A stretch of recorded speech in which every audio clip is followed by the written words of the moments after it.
কার জীবনের মোড় কখন ঘুরে যাবে সেটা কেউই বলতে পারে না। এই মোড় ঘুরে যাওয়ার সাথে কারো জীবনে সুখ আসে আর কারো জীবনে দুঃখ আসে। কি বুঝতে পারছেন না? কিছুই তো, তাই তো? তাহলে গল্পে যাওয়া যাক। হুম হুম আমি চিৎকার করতে পারছি না। আমার চিৎকার করার রাস্তা বন্ধ করে দিয়েছে। আমার শরীরে লাঠির আঘাতে আঘাতে শরীর থেকে রক্ত পড়ছে। আমার রক্তাক্ত জায়গাতে লবণ দিয়ে আমার যন্ত্রণা আরো বাড়িয়ে দিচ্ছে। কালকে রাত থেকে বিরতিহীনভাবে আমায় মেরে যাচ্ছে। মনে হচ্ছে নিজের জীবনের অন্তিম মুহূর্তের সামনে দাঁড়িয়ে আছি। যে কোনো সময় আমার প্রাণ পাখি উড়াল দিয়ে দিবে আমার আঘাতপ্রাপ্ত শরীর থেকে। পুলিশ কনস্টেবলরা আমায় মারতে মারতে আমার অবস্থা পুরো খারাপ করে দিয়েছে। মানুষ তার ইগো আর নিজের বদলা নেওয়ার জন্য কতটা নিচে নামতে পারে সেটা হৃদিতাকে না দেখলে হয়তো বুঝতেই পারতাম না। এখন মনে হচ্ছে কেন সেদিন হৃদিতা অমন করে নিজে থেকে কথা বলতে আসছিল, কেন আমার আর ডলির কাছে এসে ক্ষমা চেয়েছিল। আসলে সবকিছুই ছিল ওর প্ল্যানের অংশ। মনে হচ্ছে আমায় যদি এর চেয়ে কেউ মেরে ফেলতো তাহলে ভালো হয়তো। হঠাৎ করে আমার মাথা চক্কর দিয়ে ওঠে আর চোখটা কেমন করে জানি বন্ধ হয়ে আসছে। দুজন পুলিশ কনস্টেবল রাহুলকে ঝুলিয়ে রেখে মেরে যাচ্ছে, আর রাহুল চিৎকার করতে যেও চিৎকার করতে পারছে না। রাহুলের মুখে একটা ছোট ফর্মের বল ঢুকিয়ে রাহুলকে মেরে যাচ্ছে। হঠাৎ করে রাহুল নড়াচড়া বন্ধ করে শান্ত হয়ে যায়। পুলিশ অফিসাররা মারা বন্ধ করে দিয়ে রাহুলের পালস চেক করতে দেখতে পায় রাহুল অজ্ঞান হয়ে গেছে। তখন কনস্টেবলরা গিয়ে তার বড় অফিসারকে বলে। অফিসার এসে রাহুলকে পরীক্ষা করে সেখান থেকে তার ফোন নিয়ে কাউকে কল দেয়। কল দিয়ে কিছু কথা বলে শেষ করে কনস্টেবলদের উদ্দেশ্যে করে বলে, এই তোরা এই ফকিরের বাচ্চাকে নদীর পাশে জমিতে ফেলে দিয়ে আয়, সাবধানে, যেন কেউ না দেখতে পায়। কনস্টেবলরা রাহুলকে নিচে নামিয়ে একটা গাড়িতে তুলে নিয়ে নদীর পাড়ের উদ্দেশ্যে গাড়ি ছুটল। এবার জেনে আসি রাহুলের সাথে এমনটা হওয়ার কারণ কি। ফ্ল্যাশব্যাক 1 বছর আগে। বাবা মা ছাড়া পৃথিবীটা কতটা অসহায় সেটা আমার মতো অনাথ ভালোই বুঝতে পারছি। টাকা পয়সা সম্পত্তির জন্য কাছের মানুষগুলো হিংস্র চেহারাটাও দেখতে পেলাম। আপনারা হয়তো কিছুই বুঝতেছেন না। চলুন গল্পে যাওয়া যাক। হুম হুম হুম একটা রুমের ভিতরে আমায় হাত পা বেঁধে মেরে যাচ্ছে আমার মামি, মামাতো বোন আর মামা। আমি যে চিৎকার দিয়ে কিছু বলবো সেটা কোনো পথ খোলা রাখেনি ওরা। আমার মুখে গুজে দিয়েছে কাপড়ের অনেক ছোট ছোট টুকরা। মনে হচ্ছে নিজের জীবনের অন্তিম যাত্রার সামনে দাঁড়িয়ে আছি।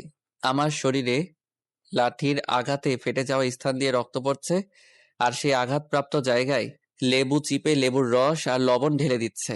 আমি এই যন্ত্রণা যে সহ্য করতে পারছি না। ব্যথা, যন্ত্রণা সবকিছু মিলিয়ে আমার চোখের জল আমার চিৎকারের রূপ নিয়ে বের হয়ে যাচ্ছে।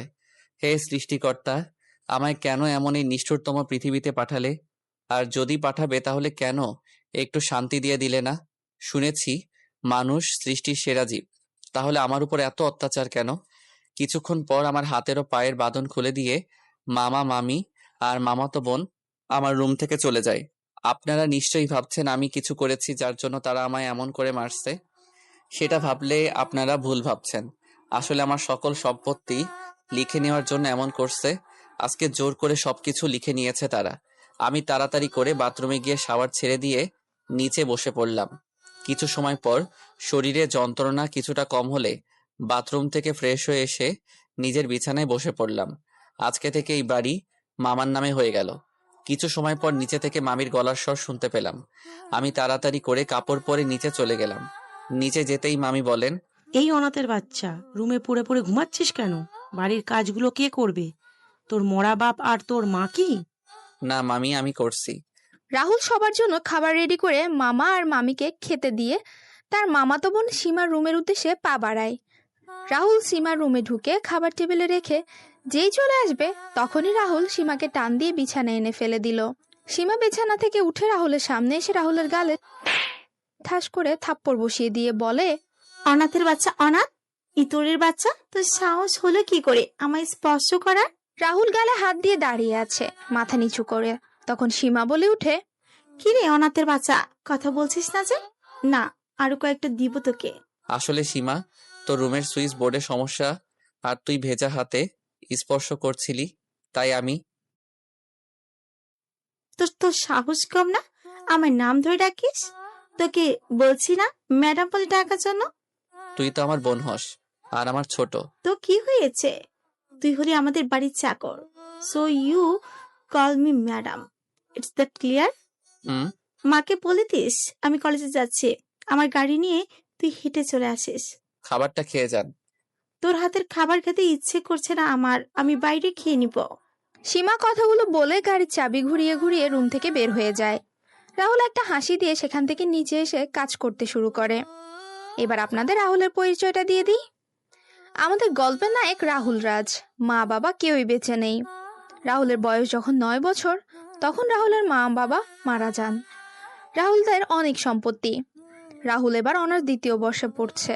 রাহুলের মামা আর মামি মিলে সুযোগ বুঝে রাহুলকে তাদের সাথে নিয়ে আসেন, আর তারপর রাহুলের সাথে সকল সম্পত্তি নিজেদের নামে লিখে নেন। তারপর থেকে রাহুল হয়ে যায় নিজের বাসায় কাজের লোক। অবশ্য রাহুলের মামাতো বড় বোন সুমনা আপু বেঁচে থাকলে রাহুলের সাথে এমন কোনো কাজ হতো না। কিন্তু ভাগ্যের কি নির্মম পরিহাস, 4 বছর আগেই সুমনা আপু পরপারে চলে যায়। আর বাকিটুকু গল্পের সাথে থাকলেই জানতে পারবেন। রাহুল নিচে আসতেই তার মামি বলে ওঠেন, কিরে শিয়া, কোথায়? মামি, সে তো কলেজে চলে গেছে। আচ্ছা, এই সব কিছু ধুয়ে রান্নাঘরে রেখে দে।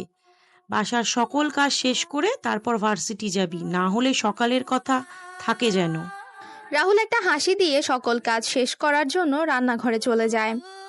সব কিছু গুছিয়ে রাহুল তার রুমে এসে ফ্রেশ হয়ে রেডি হতে যাবে, তখনই বুঝতে পারে তার শরীরে কয়েক জায়গায় ফুলে গেছে, আর সেখান থেকে এখনো অল্প অল্প রক্ত পড়ছে। রাহুল একটা কাপড়ের টুকরো দিয়ে মুছে একটা শার্ট পরে নিল। যখন ব্যাগ পিঠে নিল, তখনই পিঠে প্রচন্ড ব্যথা শুরু হয়। রাহুল সকল ব্যথা সহ্য করে বের হয় ভার্সিটির উদ্দেশ্যে। রাহুল ভার্সিটিতে আসতেই রাহুলের বেস্ট ফ্রেন্ড শাকিল আর আরিফ রাহুলের সামনে আসে, বলে, কে রে, আজকে এত দেরি হলো যে? তোর তো দেরি হয় না। বাসার কাজ শেষ করে আসতে আসতে দেরি হয়ে গেছে। হুম, ভুলে গেছিলাম রে। তোকে কত করে বললাম আমাদের সাথে এসে থাকার জন্য, কিন্তু তুই মানা করে দিলি। বাদ দে সব কথা, এখন ক্লাসে চল। 3 বন্ধুই মিলে হাসাহাসি করে ক্লাসের দিকে যাচ্ছিল। তখনই রাহুলের সাথে একটা মেয়ের ধাক্কা লাগে। মেয়েটা মাটিতে পড়ে যায়। রাহুল মেয়েটার দিকে হাত বাড়িয়ে দিয়ে বলে, আসলে আমি দেখতে পাইনি, আমরা কথা বলে আসছিলাম, কিন্তু কি থেকে যে কি হয়ে গেল, আই এম সো সরি। মেয়েটা মাটি থেকে উঠে রাহুলের গালে ঠাস ঠাস করে থাপ্পড় দিয়ে বলে উঠে, মেয়ে দেখলেই ধাক্কা খেতে ইচ্ছে করে? হ্যাঁ, তোদের মতো ছেলেদের জন্য আজকে মেয়েরা ভালোভাবে চলাফেরা ঘোরাফেরা করতে পারে না, নিজের ইচ্ছে স্বাধীন চলতে পারে না। তোকে দেখে তো মনে হচ্ছে ভালো ছেলে, কিন্তু তোদের মতো এমন চেহারার ছেলেদের দ্বারাই এমন কাজ করা সম্ভব। আসলে আপনি। তোর তো সাহস কম না, আমার মুখের উপর কথা বলিস? এই, তোরা এই ছেলেকে আমার সামনে থেকে নিয়ে যা, না হলে আমি এই ছেলেকে মেরে ফেলবো। অর্পা আর মিথিলা এসে রিদিতাকে বলে, হৃদয় চল তো এখান থেকে, এই ছেলের সাথে কথা বলে লাভ নেই, চল তো ওইদিকে যাই। চল, এর সাথে কথা বলে লাভ নেই। আর শোন, তুই আমার সামনে পড়লে তোর অবস্থা খারাপ করে দিব।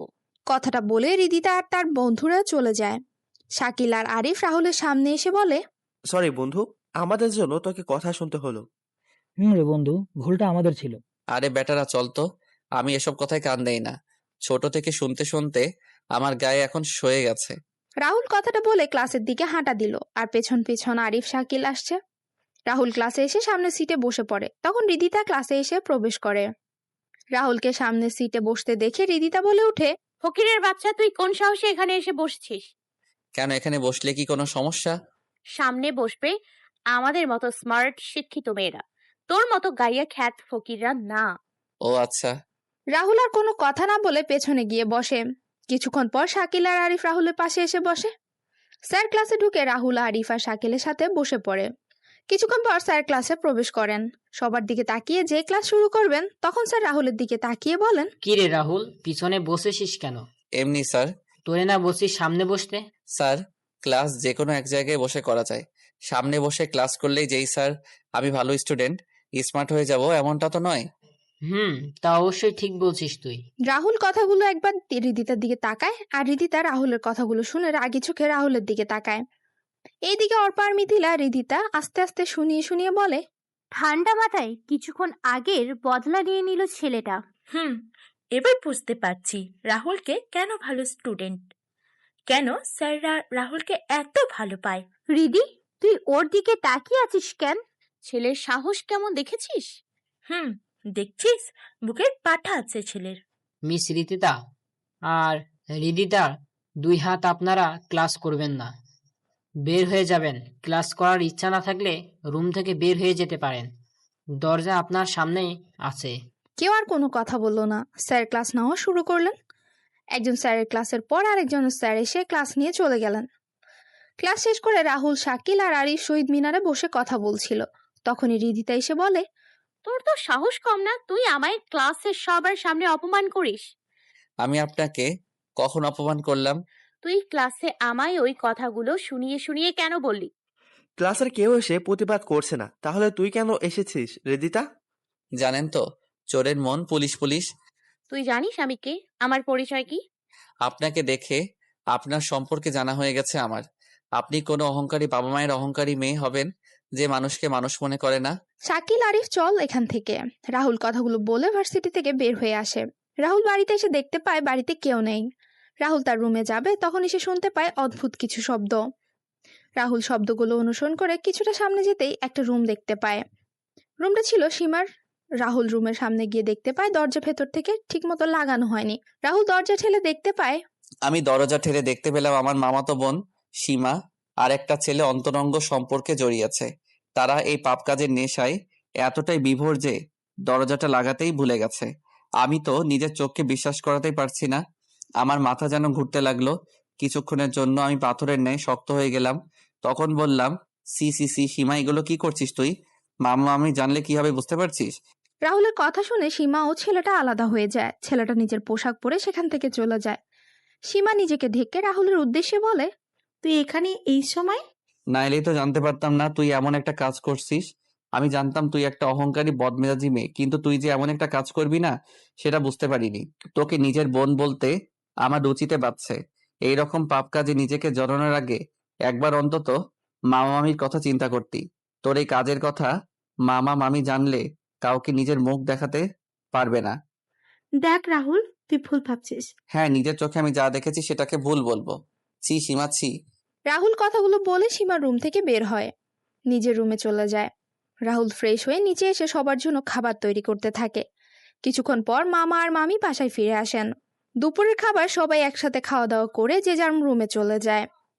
এদিকে বিকেলবেলা রিদিতা, মিথিলা আর অর্পা ছাদে দাঁড়িয়ে আছে।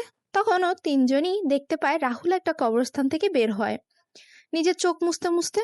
তখন অর্পা বলে, রাহুল আমাদের এলাকায় কি করে?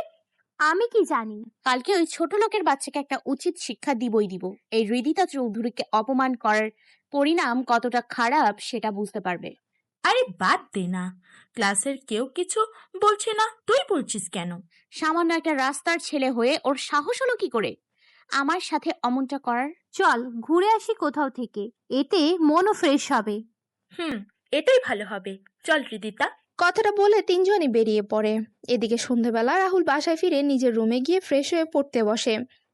এই সন্ধেবেলা রাহুলের কাজ করতে হয় না, তার মামি কাজ করেন। কিছুক্ষণ পর সবাই নাস্তা করে যে যার রুমে চলে যায়।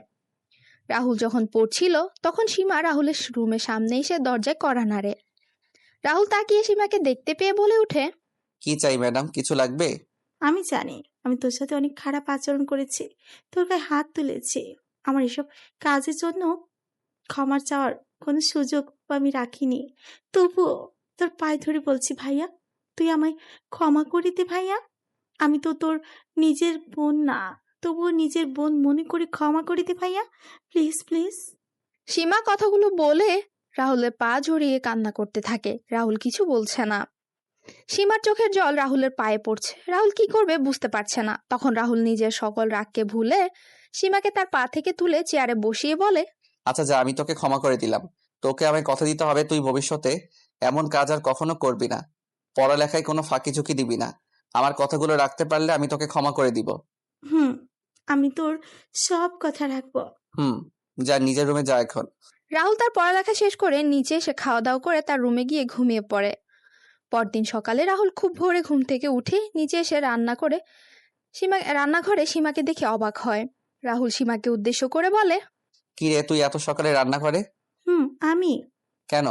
আজকে থেকে আমি সকাল দুপুরের নাস্তা খাবার আমি আর মা সবার জন্য তৈরি করব। তুই কোনো কাজ করবি না। তুই এখন শুধু পড়ালেখা করবি। আমরা এতদিন তোর সাথে খারাপ ব্যবহার কালকে কি বললি আর এখন কি করছিস? সবকিছু মনে আছে আমার। পড়ালেখা করবি তাহলে রান্নাঘরে কি? যা গিয়ে পড়তে বস।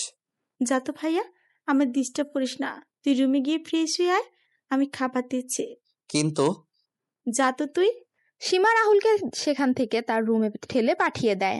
রাহুল হাসতে হাসতে তার রুমে চলে যায়। এইদিকে রাহুলের মামি নিচে এসে দেখতে পান সীমা রান্নাঘরে কাজ করছে। তখন সীমাকে বলেন, শিয়া, তুই রান্নাঘরে কেন? রাহুল কোথায়? ভাইয়া এসেছিল, কিন্তু আমি ভাইয়াকে তার রুমে পাঠিয়ে দিয়েছি। ভাইয়া মানে? ভাইয়াকে ভাইয়া বলবো না তো কি বলবো? মা, তোর শরীর খারাপ? তুই কি বলছিস এসব? মা, আমি ঠিক বলছি। কিছুক্ষণ পর সবাই খাওয়া দাওয়া শেষ করে নিজের রুমে চলে যায়। রাহুল রেডি হয়ে গাড়ির কাছে এসে সীমার জন্য অপেক্ষা করতে থাকে। কিছুক্ষণ পর সীমাও চলে আসে গাড়ির কাছে। দুজনেই গাড়িতে বসে। রাহুল গাড়ি চালানো শুরু করে। কিছু সময় পর সীমার কলেজে সীমাকে নামিয়ে দিয়ে গাড়ি যেই রেখে আসতে যাবে, তখন সীমা বলে, ভাইয়া, গাড়ি তুই নিয়ে যা। তুই একটা 30-এ এখানে চলে আসিস। না, গাড়ি এখানে থাক। না, আমি যা বলছি সেটাই।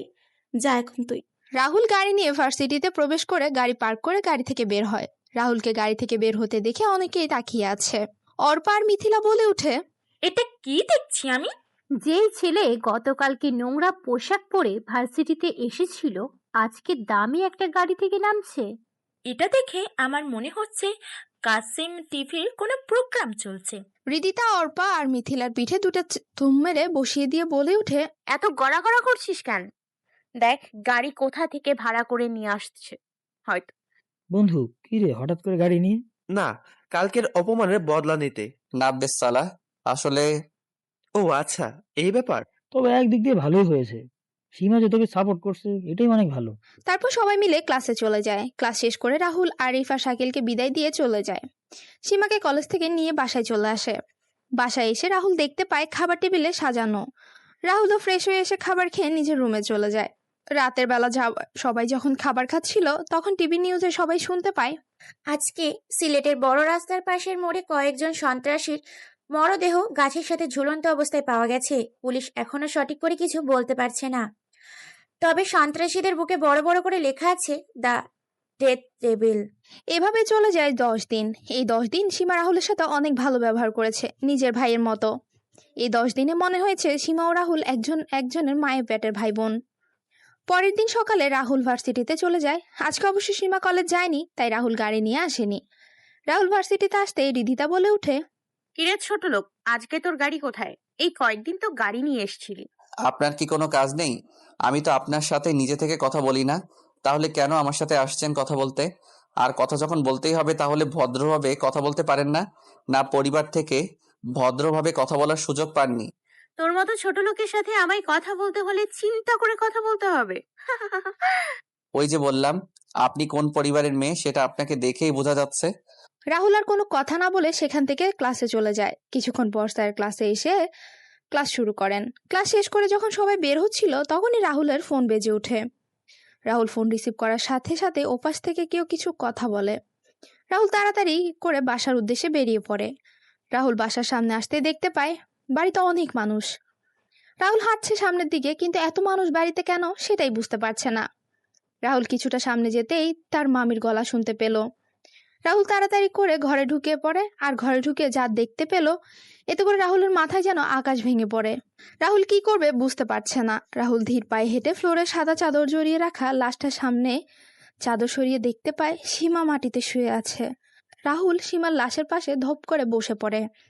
রাহুলের চোখ দিয়ে জল গড়িয়ে পড়ছে। রাহুল তার মামির দিকে তাকাতে রাহুলের মাম্মি রাহুলের দিকে কান্না মিশ্রিত কণ্ঠে বলে ওঠে, আমি বাসায় ফিরে কারো কোনো সারা শব্দ পাচ্ছিলাম না, তাই আমি যখন শিয়ার রুমের সামনে আসি তখন দেখি শিয়া তার রুমের ফ্যানের সাথে ঝুলছে। কথাটা বলে মামি কান্না করতে থাকেন। রাহুল কি বলবে বুঝতে পারছে না। তখন রাহুল সীমার হাতে একটা কাগজ দেখতে পায়। রাহুল কাগজটা নিয়ে দেখতে পায় সেখানে লেখা আছে, ভাইয়া, আমায় ক্ষমা করে দিস। আমি তোর কথাগুলো রাখতে পারলাম না। চেষ্টা করেছিলাম তোর কথা রাখার জন্য, কিন্তু রাখতে পারিনি আমি। আমি তোর সাথে অনেক খারাপ ব্যবহার করেছি, এমনকি তোর উপর হাত তুলেছি ভাইয়া। আমায় ক্ষমা করে দিস, ভালো থাকিস, আর আমার মা বাবাকে দেখে রাখিস। আমার মা বাবা আর কেউ রইল না রে ভাইয়া, এখন তুই তাদের জন্য সবকিছু। এটি তোর বেয়াদব বোন সীমা। রাহুল চিঠিটা পড়ে সীমার প্রাণহীন দেহটাকে জড়িয়ে ধরে কান্না করছে। কিছু সময় পর বাসায় পুলিশ আসে আর জিজ্ঞাসা করে, আপনাদের কারোর উপর কি কোনো সন্দেহ হয়? না, আমাদের কারোর উপর কোনো সন্দেহ হয় না। পুলিশ অফিসার বলেন, তাহলে লাশ আমাদের দিয়ে দিন, আমরা পোস্টমর্টম করে সবকিছু নিজেরাই করে নিব। না, আমার মেয়ের শরীরে কাটাছেঁড়া হোক, এটা আমরা চাই না। অফিসার, আপনারা এখন আসতে পারেন। পুলিশ অফিসার চলে যায়। 2 ঘন্টা পর সীমাকে সমাহিত করা হয়। সীমার মৃত্যুর খবর শুনে আরিফ আর শাকিলও আসে। শাকিল ও আরিফ রাহুলকে শান্ত করার চেষ্টা করছে। সবাই সকল কাজ শেষ করে চলে যায়। রাহুল তার রুমে গিয়ে ঘুমিয়ে পড়ে। রাতের বেলা রাহুল সবার জন্য খাবার তৈরি করে। তার মামা আর মামির রুমে গিয়ে বলে, মামা মামি চলো তোমরা খেয়ে নিবে। না, আমার খিদা নেই, তুই খেয়ে নে। তুই খেয়ে ঘুমিয়ে পড়। তোমাদের শরীর খারাপ করবে না খেলে? চলো তো এখন। রাহুল জোর করে তার মামা মামিকে নিয়ে খাবার টেবিলে চলে যায় আর দুজনকে খাইয়ে দিচ্ছে নিজের হাতে। রাহুলের মামা আর মামি অবাক চোখে রাহুলের দিকে তাকিয়ে আছেন, তার চোখের জল ফেলছেন। তখন রাহুলের মামা রাহুলকে বলেন, তোর সাথে তো আমরা অনেক খারাপ ব্যবহার করেছি, তারপরও তুই আমাদের। তো কি হয়েছে? মামা হচ্ছে মায়ের ভাই, মাতুল সমান, আর মামি হচ্ছে মায়ের পরবর্তী স্থান। আমাদের ক্ষমা করে দে বাবা, আমরা সম্পত্তির লোভে অন্ধ হয়ে গেছিলাম। আরে কথা বলা বন্ধ করে খাও তোমরা। সবাই খাওয়া দাওয়া করে যে যার রুমে গিয়ে শুয়ে পড়ে। পরের দিন সকালে রাহুল যেই ভার্সিটিতে প্রবেশ করতে যাবে তখন রিধিতা রাহুলের সামনে এসে দাঁড়ায়। আর রাহুল বলে, কি ব্যাপার, আপনি রাস্তা আগলে দাঁড়ালেন কেন? তোকে বলছি না আমায় কোনো প্রশ্ন করবি না। প্রশ্ন আমি তোকে করব। আচ্ছা করুন, কি প্রশ্ন করবেন? তুই কালকে আমার সিটে বসছিস, তার উপর আমায় কথা শুনিয়েছিস, এর জন্য তোকে শাস্তি পেতে হবে। শাস্তি পেতে হবে মানে? ওই তোরা বল একে কি শাস্তি দেয়া যায়। বন্ধুদের উদ্দেশ্য করে বলে রিধিকাকে আজকে আরিফ আর শাকিল ভার্সিটিতে আসেনি। রিধিতার কথা শুনে ওর এক বন্ধু এক এক রকমের শাস্তির নাম বলছিল। তখন অর্পা বলে উঠে, রিদিতা, কালকে না তোর পানির বোতল ড্রেনে পড়েছিল ওইটা? Good idea. দেখুন, আমি ক্ষমা চাইছি কালকে সবকিছুর জন্য। আমার জন্য মেজাজ ভালো নেই, তাই আমায় এসব শাস্তি দিয়েন না। তুই এসব বলে পার পেয়ে যাবি ভেবেছিস? তাহলে তুই ভুল ভাবছিস। তুই ভুল করেছিস, তার মাসুল তো দিতেই হবে। কথাগুলো বলে রিদিতা আর ওর বান্ধবীরা আমার দিকে এগোতে লাগলো, আর আমি পিছাতে লাগলাম। পিছাতে পিছাতে আমি হঠাৎ আমার চোখ পড়ে পিছনে। আমি একটা ড্রেনের ঢাকনা খোলা, আমি সেটা দেখে পাশ কেটে সরে আসি। কিন্তু রিদিতা আমার দিকে তাকিয়ে হাঁটছিল আর পড়ে গেল ড্রেনের ভিতরে। রিদিতাকে ড্রেনের ভিতরে পড়তে দেখে সবাই রিদিতাকে নিয়ে হাসাহাসি করছে। আমি দাঁড়িয়ে আছি চুপচাপ। আমি যে হাসছি না এটা নয়, আমি হাসছি, তবে ভেতর ভেতর। নিজেকে কিছুটা স্বাভাবিক করে আমি কিছুটা এগিয়ে গিয়ে হাত বাড়িয়ে দিয়ে বললাম, চলুন উঠে আসুন এখন। তুই সর, তোর মতো ছোট লোকের হাতে আমি হাত রাখবো? ছোট লোককে সেটা এখন সবাই দেখতে পাচ্ছে। যেখানে পড়েছেন সেখান থেকে বাজে দুর্গন্ধ আসছে। আপনার বান্ধবীরা চলে গেছে, তাড়াতাড়ি উঠে আসুন। রাহুল রিধিতাকে গাড়ি থেকে তুলে নিয়ে বলে, যান বাসায় গিয়ে ফ্রেশ হয়ে নিন, আর কারোর সাথে খারাপ কাজ করার আগে 3বার ভেবে নিবেন। আসি আমি। রিদিতা চলে যায় গাড়ি নিয়ে বাসায়, আর রাহুল চলে যায় ক্লাসে। রাহুল গিয়ে দ্বিতীয় সারির একটা সিটে বসে পড়ে। কিছু সময় পর কয়েকটা ছেলে ক্লাসে প্রবেশ করে। রাহুল তখন বই পড়ছিল। তখন রাহুল উড়ে গিয়ে দেওয়ালের সাথে ধাক্কা খায়। দেওয়ালের সাথে ধাক্কা খাওয়ার সাথে সাথে রাহুলের মাথা ফেটে রক্ত বের হয়। রাহুল মাথা চেপে ধরে দাঁড়াতেই একটা ছেলে বলে ওঠে, এই সিটটা হলো আমার, তুই এখানে বসার সাহস পেলি কোথা থেকে? যা পিছনে গিয়ে বসে পড় চুপচাপ। কোনো কথা না বলে নিজের মাথা চেপে ক্লাস থেকে বের হয়ে একটা গাছের নিচে বসে পড়লাম। মাথাটাও কেমন যেন ঘুরছে, কি করব বুঝতে পারছি না। হঠাৎ করে চোখ দুটো বন্ধ হয়ে গেল। রাহুলের যখন জ্ঞান ফিরে তখন সে দেখতে পায় একটা রুমে শুয়ে আছে। তার পাশে আরিফ, শাকিল আর একটা মেয়ে দাঁড়িয়ে আছে। তখন রাহুল বলে, তোরা এখানে, আর আমি এখন কোথায়? তুই হাসপাতালে আছিস, আর আমাদের এখানেও আসতে বলেছে। কে উনি? আমার নাম ডলি, আমি তোমাদের সাথেই পড়ি। আসলে ক্লাসে যে ছেলেটা তোমায় মেরেছে সে হচ্ছে এই শহরে মাফিয়া ও ড্রাগসের ব্যবসায়ী জয়নালের ছেলে টনি। তুমি যেই সিটে বসেছিলে ওই সিটে টনি ছাড়া কেউ বসে না। কিন্তু ওই ছেলেকে তো আমি এই কয়েক মাসে ক্লাসে দেখিনি। রাহুল, তোকে এটা বলা হয়নি আমাদের। আসলে ডনি খুব কম সময় ভার্সিটিতে আসে, যখন ড্রাগসের মজুদ ভার্সিটিতে শেষ হয়ে যায় তখনই টনি আসে। মানে? পরে শোনা যাবে তুমি রেস্ট নাও, আমি আসছি বিল মিটিয়ে। রাহুল চোখ বন্ধ করে শুয়ে আছে আর মনে হচ্ছে সীমার কথা আর সুমনা আপুর কথা। রাহুলের চোখগুলো ভিজে ওঠে। রাহুল চোখের জল মুছে চোখ বন্ধ করে মুখে একটা হাসি বজায় রেখে সিটি বাজাতে থাকে। কিছু সময় পর রাহুলকে নিয়ে আরিফ আর শাকিল বাসায় চলে যায় আর ডলি চলে যায় ডলির বাসায়। আরিফ আর শাকিল মামা মামিকে সবকিছু খুলে বলে। তখন মামা বলে, বাবা তুই চিন্তা করিস না, আমি ওই ছেলেকে জেলের ভাত খাইয়ে ছাড়বো। মামা বাদ দাও তো, কুকুর কুকুরের মতো কাজ করেছে, তাই আমরাও কি কুকুরের মতো কাজ করব? রাহুল ঠিক বলেছে, ঝামেলা বাড়িয়ে লাভ নেই। নিজের 2 মেয়েকে তো হারালাম, এবার এই ছেলেকেও কি হারিয়ে ফেলবো? রাতের বেলা সবাই খাওয়া দাওয়া করে ঘুমিয়ে পড়ে।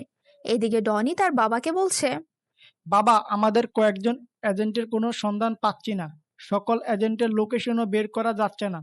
ডনির বাবা ডনির গালে থাপ্পড় বসিয়ে দিয়ে বলে, লজ্জা করছে না তোর এই কথা বলতে? আমি বসকে বলে তোকে এই বাংলাদেশের দায়িত্ব দিয়েছি, আর সেই জায়গায় তুই কোনো কিছুই খুঁজে বের করতে পারছিস না। তোর জন্য বসের কাছে আমায় শুধু শুধু কথা শুনতে হচ্ছে। বাবা, আমি চেষ্টা করেছি কিন্তু কিছুই তো হচ্ছে না। আমার লোকেরা ওদের ভালো করে খুঁজেছে কিন্তু পায়নি। আমার মনে হয় ওদের কেউ মেরে ফেলেছে। আচ্ছা আমি দেখছি। ডনি যখন রুম থেকে বের হয়ে যাবে তখন জয়নালের ফোন বেজে ওঠে। জয়নাল ফোন রিসিভ করে ওপাশ থেকে যা শুনতে পেল তাতে জয়নাল ধপ করে সোফায় বসে পড়ে আর হাত থেকে ফোন পড়ে যায়। ডনি তার বাবার কাছে এসে তার বাবাকে ধরে বলে, বাবা, কি হয়েছে? কে কল দিয়েছিল আর তুমি কি বা শুনলে? আমাদের সকল ইনফরমেশন কেউ হ্যাক করে নিয়েছে এবং কোনো একজন মাফিয়াকে দিয়ে দিয়েছে। কি বলছো কি? হ্যাঁ, এখন এই ইনফরমেশন গুলো লিঙ্ক হয়ে গেলে আমাদের মৃত্যু নিশ্চিত। আমরা কোনো দেশে পালিয়ে বাঁচতে পারবো না। বাবা, এখন কি করবে তাহলে? একজন আছে যে আমাদের রক্ষা করতে পারে। কে বাবা? হ্যাকার রাজ। জয়নাল ফোন দিয়ে রাজের সাথে কথা বলে রাজের সাথে দেখা করতে চায়। রাজও দেখা করতে চায়। পরের দিন বিকেলে রিদিতা ছাদে দাঁড়িয়ে আছে কফি হাতে। তখন রিদিতা দেখতে পায় রাহুল কবরস্থান থেকে বের হয়ে যাচ্ছে। এদিকে রাজ চলে আসে জয়নালের বলা দেওয়া ঠিকানায়। রাজের মুখে মাস্ক ছিল আর জয়নাল বলছে, রাজ, এখন তোকে আমাদের খুব দরকার। আমাদের এখন বেঁচে থাকা অনেক কষ্টদায়ক হয়ে গেছে। আমি কিছু করতে পারবো না, আমি ওই রাস্তা ছেড়ে দিয়েছি। আমি এখন ভালো হতে চাই। নিজের পুরনো রূপটাকে আমি 4 বছর আগে দাফন করে দিয়েছি। তাই আমায় কল দিয়ে বিরক্ত করবি না। আমায় বিরক্ত করলে এর ফল ভালো হবে না। আর হ্যাঁ, আমায় পরিচয় যেন কেউ জানতে না পারে। রাজ কথাটা বলে সেখান থেকে চলে যায় আর জয়নাল ও ডনি তাকিয়ে আছে রাজের যাওয়ার দিকে। তখন ডলি বলে, বাবা, তুমি চিন্তা করো না, আমি একে আজকে রাত শেষ হওয়ার আগেই নিয়ে আসব। জানিস এই রাজকে কি, তার পরিচয় কি, তার কাজ? বাবা, পুরো হ্যাকারদের গডফাদার হলো রাজ। রাজের সাথে পাঙ্গা নিয়ে আজ পর্যন্ত কেউ বাঁচতে পারেনি। আর তুই বলছিস সেই রাজকে নিয়ে আসবি? ড্রাগন গ্রুপের নাম শুনেছিস? আন্ডারওয়ার্ল্ডের একসময়ের শক্তিশালী টিমের কথা বলছো? সেই ড্রাগন গ্রুপের লিডার হলো এই রাজ। কি? হ্যাঁ। এবার কি করবে তাহলে? ও যে মানা করে দিল। রাজ আসবে আমার কাছে খুব তাড়াতাড়ি। হা হা হা। পরের দিন রাহুল ভার্সিটি বসেছিল। তখন ডলি এসে রাহুলের পাশে বসে আর বলে, কি অবস্থা এখন তোমার? ভালো, ধন্যবাদ তোমায়। ডলি আর রাহুল কথা বলছিল। তখন রিধিতা সেখানে চলে আসে। রাহুল সেখানে যেই উঠতে যাবে তখন ডলি রাহুলকে বসিয়ে দিল আর রিধিতা বলে, কিরে ছোট লোক, একটা মেয়েও জুটিয়ে নিয়েছিস? রিদিতা, মুখ সামলে কথা বলবি, মানুষকে সম্মান করতে শেখা উচিত তোর। কি রে ডলি, তুই ওই ফকিন্নি হয়ে কথা বলছিস কেন? প্রথম দেখায় ভালো লেগেছে কি? মানুষকে তো মানুষের ভালো লাগবেই, তোদের মতো অমানুষরা সেটা বুঝবি কি করে? এক ফকিন্নি আরেক ফকিন্নির হয়ে কথা বলবেই তো। মুখ সামলে কথা বলবি রিদিতা। তুই মুখ সামলে কথা বল। তুই একজন সামান্য সরকারি চাকরিজীবীর মেয়ে আর আমার বাবা হলেন একজন এমপি। So mind it. আমার সাথে লাগতে এলে তোর এমন অবস্থা করব যাতে তুই কাউকে মুখ দেখাতে না পারিস। তুই যে এতটা খারাপ আমি ভাবিনি। আমাদের তুই ফকিরনি বললি না? আসলে তোর আচার ব্যবহার বোঝা যায় কে ফকিরনি আর কে ছোট লোক। ডলি, তুই কিন্তু অনেক বেশি বাড়াবাড়ি করছিস আর কথা বলছিস। সামান্য একটা ছোট লোকের জন্য তুই আমার সাথে এভাবে কথা বলছিস? অন্যকে কিছু বলার আগে নিজের অবস্থান, নিজের ব্যবহার দেখে নিস। কথাগুলো বলে ডলি সেখান থেকে চলে যায় আর রাহুল চলে যায় ক্লাসে। রাহুল ক্লাসে এসে আরিফ আর শাকিলের সাথে কথা বলছিল। তখন রিদিতা রাহুলের সামনে আসে। রিদিতা রাহুলের গালে ঠাস ঠাস করে থাপ্পড় বসিয়ে দিল। তখন রাহুল বলল, এটা কি হলো? আপনি আমায় মারলেন কেন? তোর জন্য একটা মেয়ে আমায় সবার সামনে অপমান করে গেল। আমি কি বলছিলাম ওর সাথে কথা বলার জন্য? আর আপনি তো নিজে থেকে এসে সমস্যার সৃষ্টি করেছেন। তোদের দুজনেরই অবস্থা খারাপ করে দিব। আপনারা দুইজনে কথা বলেছেন, এখানে আমায় কেন টানছেন? আমি তো কিছু বলি নাই, তাহলে আমাকে কেন? রিদিতা কথাগুলো বলে রাহুলকে থাপ্পড় মারছে, সাথে চুলগুলোও টানছে। রাহুল একসময় ব্যথায় চিৎকার দিয়ে উঠে। তখন অর্পা আর বাকিরা রিদিতাকে সেখান থেকে নিয়ে আসে। রাহুল তার চুল ধরে বসে পড়ে আর অর্পা রিদিতাকে উদ্দেশ্য করে বলে উঠে, এটা তুই কি করলি রিদি? যা করেছি ভালো করেছি। তোরা নিয়ে এলি কেন? আমি ওর সমস্ত চুল ছিঁড়ে ফেলতাম। তোর এই কাজে ক্লাসের সবাই তোকে নিয়ে হাসছে, সাথে অনেকে ভিডিও করে রেখেছে। আজকে তুই তোর কাজের জন্য সবার কাছে হাসির পাত্র হয়ে গেলি। রিদিতা এক পলক সবার দিকে তাকিয়ে রাগে ফুঁসতে ফুঁসতে গাড়ি নিয়ে বাসায় চলে যায়। এদিকে আরিফ আর শাকিল বলছে, বন্ধু, অনেক বড় তুফান হয়ে গেল তোর উপর দিয়ে, তাই না রে? ওটা তুফান না, নার্গিস গিয়েছে। শালা আর একটু হলেই আমার মাথার সমস্ত চুল ছিঁড়ে ফেলতো। আমি যতই ওর থেকে দূরে থাকতে চাই, ততই মেয়েটা কেন আমার সাথে পায়ে পায়ে ঝগড়া করতে আসে? বন্ধু চল বাসায় চলে যাই, আজকে আর ভালো লাগছে না। তারপর তিনজনেই বাসায় চলে যায়। পরের দিন সকালে রাহুল ভার্সিটিতে আসতেই দেখতে পায় রিদিতা ও তার বান্ধবীরা ডলিকে ঘিরে ধরে বাজেভাবে কথা বলছে।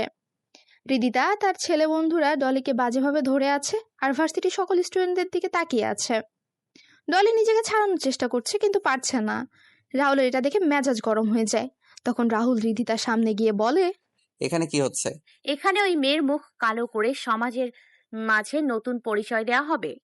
দেখুন, আপনার সমস্যা আমার সাথে, তাই ডলিকে ছেড়ে দিন। কাউকে ছাড় দেওয়া হবে না। আগে এই মেয়ে, তারপর ওই তোকে। এই তোরা ভিডিও কর, আমি আজকে ডলির সম্মানহানি করব। কথাটা বলে রিদিতা যখন ডলির ওড়নাটা টান দিবে, তখন রাহুল আবার বলে, একজন মেয়ে হয়ে আপনি আরেকটা মেয়ের সাথে এমন করছেন? সর এখান থেকে, ছোট লোকের বাচ্চা। কথাটা বলে রিদিতা যেই ওড়না ধরবে, তখন রাহুল সবাইকে অবাক করে দিয়ে রিদিতার গেঞ্জি ধরে টেনে বলে, নে এবার ভিডিও কর। তোর অনেক ইচ্ছে না অন্যের সম্মানহানি করার, এবার তোর সম্মানহানি হবে। রাহুলের এমন কাণ্ডে সবাই অবাক হয়ে যায়। অর্পা, মিথিলা সহ সবাই তাকিয়ে আছে। সবাই ভিডিও করা বন্ধ করে দিয়েছে। রাহুল রিদিতার গেঞ্জি ছেড়ে দিয়ে ডলিকে নিয়ে চলে আসছিল। তখনই রিদিতা বলে ওঠে, তোর যদি সাহস থাকে তাহলে আজকে 3 ঘন্টা ভার্সিটিতে থেকে দেখা। আজকে তোকে শেষ করে দিব। যা, তোর কোন বাপ আছে নিয়ে আয়। দেখা যাবে। রিদিতা ফোন দিয়ে তার বাবাকে বলে। তখন তার বাবা তার লোকদের পাঠিয়ে দিলেন। 1 ঘন্টা পর রাহুল ক্লাস করছে। তখন রিদিতা তার বাবার পাঠানো লোকদেরকে নিয়ে ক্লাসে প্রবেশ করে আর রাহুলকে দেখিয়ে দিয়ে। লোকগুলো এসে রাহুলকে ক্লাস থেকে টানতে টানতে ভার্সিটির মাঠে নিয়ে যায়। লোকগুলো রাহুলকে স্ট্যাম্প, হকি স্টিক, পাইপ দিয়ে আঘাত করছে আর রাহুল সবাইকে অবাক করে হেসে যাচ্ছে। রাহুলের মুখে মাথা থেকে রক্ত পড়ছে, কিন্তু রাহুল অনবরত হেসেই যাচ্ছে। রাহুলের দিকে তাকিয়ে আছে সবাই অবাক চোখে। এত আঘাতের পরও হাসছে কিভাবে ছেলেটা? ডলি, আরিফ আর শাকিল বলছে, কি রে রাহুল, হাসছে কেন? এত আঘাতের পরও ও হাসছে। রাহুলের শরীরে মনে হচ্ছে এই আঘাতের কোনো প্রতিক্রিয়াও হচ্ছে না। রাহুল হাসছে দেখে রিদিতা রাহুলের সামনে গিয়ে বলে, কি রে, হাসছিস কেন? হাসবো না কেন বলো তো? তোর ডেকে আনা লোকগুলো আমায় কিছু করতে পারছে না। তোর শরীর থেকে রক্ত পড়ছে আর বলছিস কিচ্ছু হয়নি? দাঁড়া, তোর খালি শরীরে আঘাত করলেই বুঝতে পারবি। রাহুল টি শার্ট ছিঁড়ে ফেলতেই সবাই অবাক হয়ে যায়। রিদিতার বাবার লোকেরা পালিয়ে যায় আর রিদিতা সেখান থেকে কয়েক পা পিছিয়ে যায়। ভার্সিটির সবাইও তাকিয়ে আছে রাহুলের দিকে। ডলি, আরিফ আর শাকিলও তাকিয়ে আছে। রাহুল রিদিতার সামনে গিয়ে বলে, কিরে, মারবি না আমায় তুই? কে তুই? আমি একজন ছোট লোক মানুষ। তাহলে তোর শরীরে এতগুলো আঘাত, গুলি চিহ্ন কেন? তোর এসব জানার কোনো প্রয়োজন নেই, তুই মার আমায়, আয় মার। রাহুল কথাগুলো রিদিতার দিকে বলতে বলতে এগোচ্ছিল। তখনই রিদিতা ও তার বন্ধুরা সেখান থেকে দৌড়ে চলে যায়। রাহুল তার রক্তাক্ত টি শার্ট গায়ে জড়িয়ে ভার্সিটির বাইরে এসে একটা টং দোকান থেকে সিগারেট টানছে। তখন ডলি, শাকিল আর আরিফ আসে। রাহুল একবার তাকিয়ে আবার সিগারেটের ধোঁয়া উড়াতে লাগলো। সিগারেট শেষ হলে শাকিল বলে, ভাই আপনি কে বলুন তো? আপনি যে কোনো সাধারণ মানুষ নয় সেটা আমরা বুঝে গেছি। কি বলছিস কি তোরা? তোর শরীরে এগুলো এলো কিভাবে? বলবো সব, তবে লক্ষ্য যেদিন পূরণ হবে সেদিন বলবো। রাহুল কথাটা বলে সেখান থেকে চলে যায় বাসায়। এইদিকে রিধিতা তার রুমে বসে একটু আগের কথা চিন্তা করছে। রিদিতা মনে মনে বলছে, কে ওই ছেলে? ছেলেটাকে যেমন দেখতে তেমনটা কিন্তু নয়। ওর এমন চেহারার পেছনে কি এমন রহস্য লুকিয়ে আছে? ওর শরীরে এত চিহ্ন কিসের? ধুর, ও যেই হোক তাতে আমার কি? আমার বদলা নিতে হবে, সেদিন আমি চিন্তা করব কি করে যে বদলা নেই, আমি কি করি। রিদিতা বসে এসব চিন্তা করছিল। তখনই রিদিতা ইয়েস বলে লাফ দিয়ে ওঠে। রিদিতা নিচে গিয়ে খাওয়া দাওয়া শেষ করে। রাহুল বাসায় এসে তার রুমে গিয়ে ফ্রেশ হয়ে কেটে যাওয়া জায়গাগুলোতে মলম লাগিয়ে দিয়ে শুয়ে পড়ে। রাতের বেলা যখন সবাই মিলে খাবার খাচ্ছিল, তখন সবাই নিউজে দেখতে পায় আজকে বড় রাস্তার পাশের পুকুরে কয়েকজনের লাশ পাওয়া গেছে। পুলিশ বলছে মৃত ব্যক্তিরা ড্রাগসের ব্যবসার সাথে জড়িত। আগের মতোই সবার বুকে লেখা আছে দ্য ডেথ টেবিল। পরের দিন সকালে রাহুল ভার্সিটিতে বসে আরিফ, শাকিল আর ডলির সাথে কথা বলছিল। তখনই শাকিল বলে ওঠে, ওই, এই ভিডিওটা দেখ তো তোরা। কিসের এই ভিডিওটা? আরে বেটা, কালকে রাতে পুলিশের আইজিপি কে কেউ বাজেভাবে হত্যা করেছে, আর বুকে লিখে গেছে the dead devil. The death devil মেরেছে? কি শুরু হলো বলতো? দেশে এক এক করে সবাইকে মেরে ফেলছে ওই ডেভিল। আচ্ছা ভিডিও দেখি। ভিডিওটা নিয়ে দেখতে পেলাম ডেভিল পুলিশের আইজিপিকে প্রথমে উলঙ্গ করে একটা ছুরি দিয়ে গলা থেকে কোমর পর্যন্ত আঘাত করছে এক নাগাড়ে, আর আইজিপি চিৎকার করছে। তারপর ডেভিল আইজিপির বুকে ফুটন্ত অ্যাসিড ঢেলে দিচ্ছে। আইজিপি চিৎকার করতে করতে অজ্ঞান হয়ে যায়। ডেভিল তখন একটা পৈশাচিক হাসি দিয়ে এক কোপে শরীর থেকে আইজিপির মাথা আলাদা করে দিল, তারপর পা হাত কেটে ফেলে। সবার ভিডিওটা দেখে মাথাটা কেমন যেন ঘুরতে লাগলো। রাহুল মোবাইল রেখে বলে ওঠে, একটা মানুষ আরেকটা মানুষকে এভাবে মারতে পারে? আমি চিন্তা করতে পারছি না। এই ডেভিল কোনো সাইকো হবে। একজন মানুষ কখনো একজন মানুষকে এভাবে মারতে পারে না। আমি শুনেছি ডেভিল এমনি এমনি কাউকে মারে না, কোনো কারণ তো অবশ্যই আছে এর পিছনে। তখনই রাহুলের ফোন বেজে ওঠে। রাহুল ফোন বের করতেই দেখতে পায় জয়নালের কল। রাহুল সেখান থেকে উঠে গিয়ে কল রিসিভ করে। কিরে, তোকে না বলেছে আমায় কল দিবি না তাহলে? ভাই আমি তোমার পায়ে পড়ি, তুমি পারো একমাত্র আমাদের বাঁচাতে। ওই ডেভিল অলরেডি আমাদের সকল এজেন্টের মেরে দিচ্ছে, আমাদেরও কখনো মেরে দিবে। প্লিজ তুমি আমাদের রক্ষা করো প্লিজ। আমি আগেই বলেছিলাম তোদের এই রাস্তা থেকে বের হয়ে আসার জন্য, কিন্তু তোরা এলি না। তোদের এই ড্রাগসের জন্য অনেক ছেলেমেয়ে মারা গেছে, অনেকের সংসার নষ্ট হয়ে গেছে। ভাই আমি আপনার পায়ে পড়ি, এবার আপনি বাঁচিয়ে নিন, সামনে থেকে আর এমন কাজ করব না। শোন, তুই আর তোর ছেলে সকাল ভার্সিটি থেকে তোদের সকল কিছু যদি আজকের ভিতরে সরিয়ে নিতে পারিস, তাহলে আমি তোদের কাজ করে দিব। রাহুল কথাগুলো বলে সেখান থেকে এসে আবার আড্ডা দেওয়া শুরু করে। তখন রিদিতাও তার বন্ধুরা আসে রাহুলদের আড্ডা দেওয়ার স্থানে। রিদিতা রাহুল আর বাকিদের উদ্দেশ্য করে বলে, রাহুল, ডলি, আমি তোদের সাথে সত্যি অনেক খারাপ ব্যবহার করেছি, তোরা আমায় ক্ষমা করে দে। আজকে কি তোর শরীর খারাপ করেছে যার জন্য এমন বলছিস? না রে, আমার শরীর ভালো, তবে নিজের কাজের জন্য খুব অনুশোচনা হচ্ছে। আসলে আমি সবার সাথে খারাপ ব্যবহার করেছি, এখন নিজেকে আমায় বদলাতে হবে। তাই তোরা আমায় ক্ষমা করে দে। তোরা যদি বলিস তাহলে আমি ভার্সিটির সবার সামনে আমি তোদের কাছে ক্ষমা চেয়ে নিব। আমি ক্ষমা করে দিলাম, দেখ রাহুল তোকে ক্ষমা করে দেয় কিনা। রাহুলের কাছে গিয়ে বললাম, রাহুলের হাত ধরে, রাহুল আমায় ক্ষমা করে দে প্লিজ। আমি তো নিজের ভুল বুঝতে পেরেছি আর নিজের ভুলের জন্য ক্ষমাও চাইছি। এই কি করছেন? আমি একজন ছোট লোক ছেলে, আমায় ধরছেন কেন? আপনি একজন এমপির মেয়ে হয়ে আমার হাত ধরছেন, এটা দেখলে লোকে কি বলবে? ছাড়ুন ছাড়ুন। Rahul please please. তখন শাকিল, আরিফ, ডলি সবাই বলে ক্ষমা করে দেওয়ার জন্য। রাহুলও কিছু সময় চিন্তা করে বলে, আচ্ছা যান, ক্ষমা করে দিলাম, তবে সবার সাথে ভালো ব্যবহার করবেন, সবাইকে সম্মান করবেন। তাহলে আমরা আজকের থেকে সবাই বন্ধু। আচ্ছা শোন, তোরা, কালকে আমার জন্মদিন, তাই বাড়িতে একটা পার্টির আয়োজন করা হয়েছে, তোরা সবাই আসবি। শুভ জন্মদিন রিদিতা, জন্মদিনের অনেক অনেক শুভকামনা রইল। আরে এখন বলছিস কেন? কালকে বলবি তো? না রে, আমি কালকে যাব না, আমার এসব পার্টি ভালো লাগে না। তাহলে বুঝবো তুই আমায় ক্ষমা করিসনি এখনো। আরে না না, তুই ভুল ভাবছিস। তাহলে তুই কালকে আসছিস কিন্তু। সবাই জোর করে রাহুলকে যাওয়ার জন্য, আর রাহুলও কোনো উপায় না পেয়ে রাজি হয়ে যায়। সবাই যখন কথা বলছিল তখন ভার্সিটির কয়েকটা গাড়ি প্রবেশ করে, আর সবাই গাড়িগুলোর দিকে তাকায়। তখন সবাই দেখতে পায় ডনি আর জয়নাল গাড়ি থেকে নামছে। ডনি আর জয়নালের গাড়ির পেছনে কয়েকটা ট্রাক প্রবেশ করে। ভার্সিটিতে ডনি আর তার লোকেরা দৌড়ে চলে যায় একাডেমিক ভবনের দিকে। আর জয়নাল বলে ওঠে, আজকে থেকে এই ভার্সিটিতে কেউ কখনো ড্রাগসের ব্যবসা করতে পারবে না, এই ভার্সিটি হবে মাদক মুক্ত। আমি আপনার সকল কিছু নিয়ে যাচ্ছি, ভার্সিটি থেকে ভালো থাকবেন সবাই। জয়নালের কথা শুনে ভার্সিটির সবাই হাততালি দিল। কিছু সময় পর জয়নাল ও ডনি মিলে তাদের সকল কিছু নিয়ে ভার্সিটি ত্যাগ করে। রাহুলরাও উঠে ক্লাসে চলে যায়। ক্লাস শেষে যে যার বাসায় চলে যায়। রাতের বেলা রাহুল একটা পুরাতন ব্যাগ থেকে দুটো ল্যাপটপ বের করে, যার মডেল ছিল Apple MacBook Air M2 and Asus ROG Zephyrus G15 ল্যাপটপগুলো বের করে তার পুরাতন ওয়েবসাইটগুলোতে প্রবেশ করে এবং সবার উদ্দেশ্যে একটাই মেসেজ দিয়ে দেয়। রাহুল জয়নালের পাঠানো সকল ইনফরমেশন অনুযায়ী কাজ করতে লাগে। আর কিছুক্ষণ পর রাহুলের মুখে হাসি ফুটে ওঠে।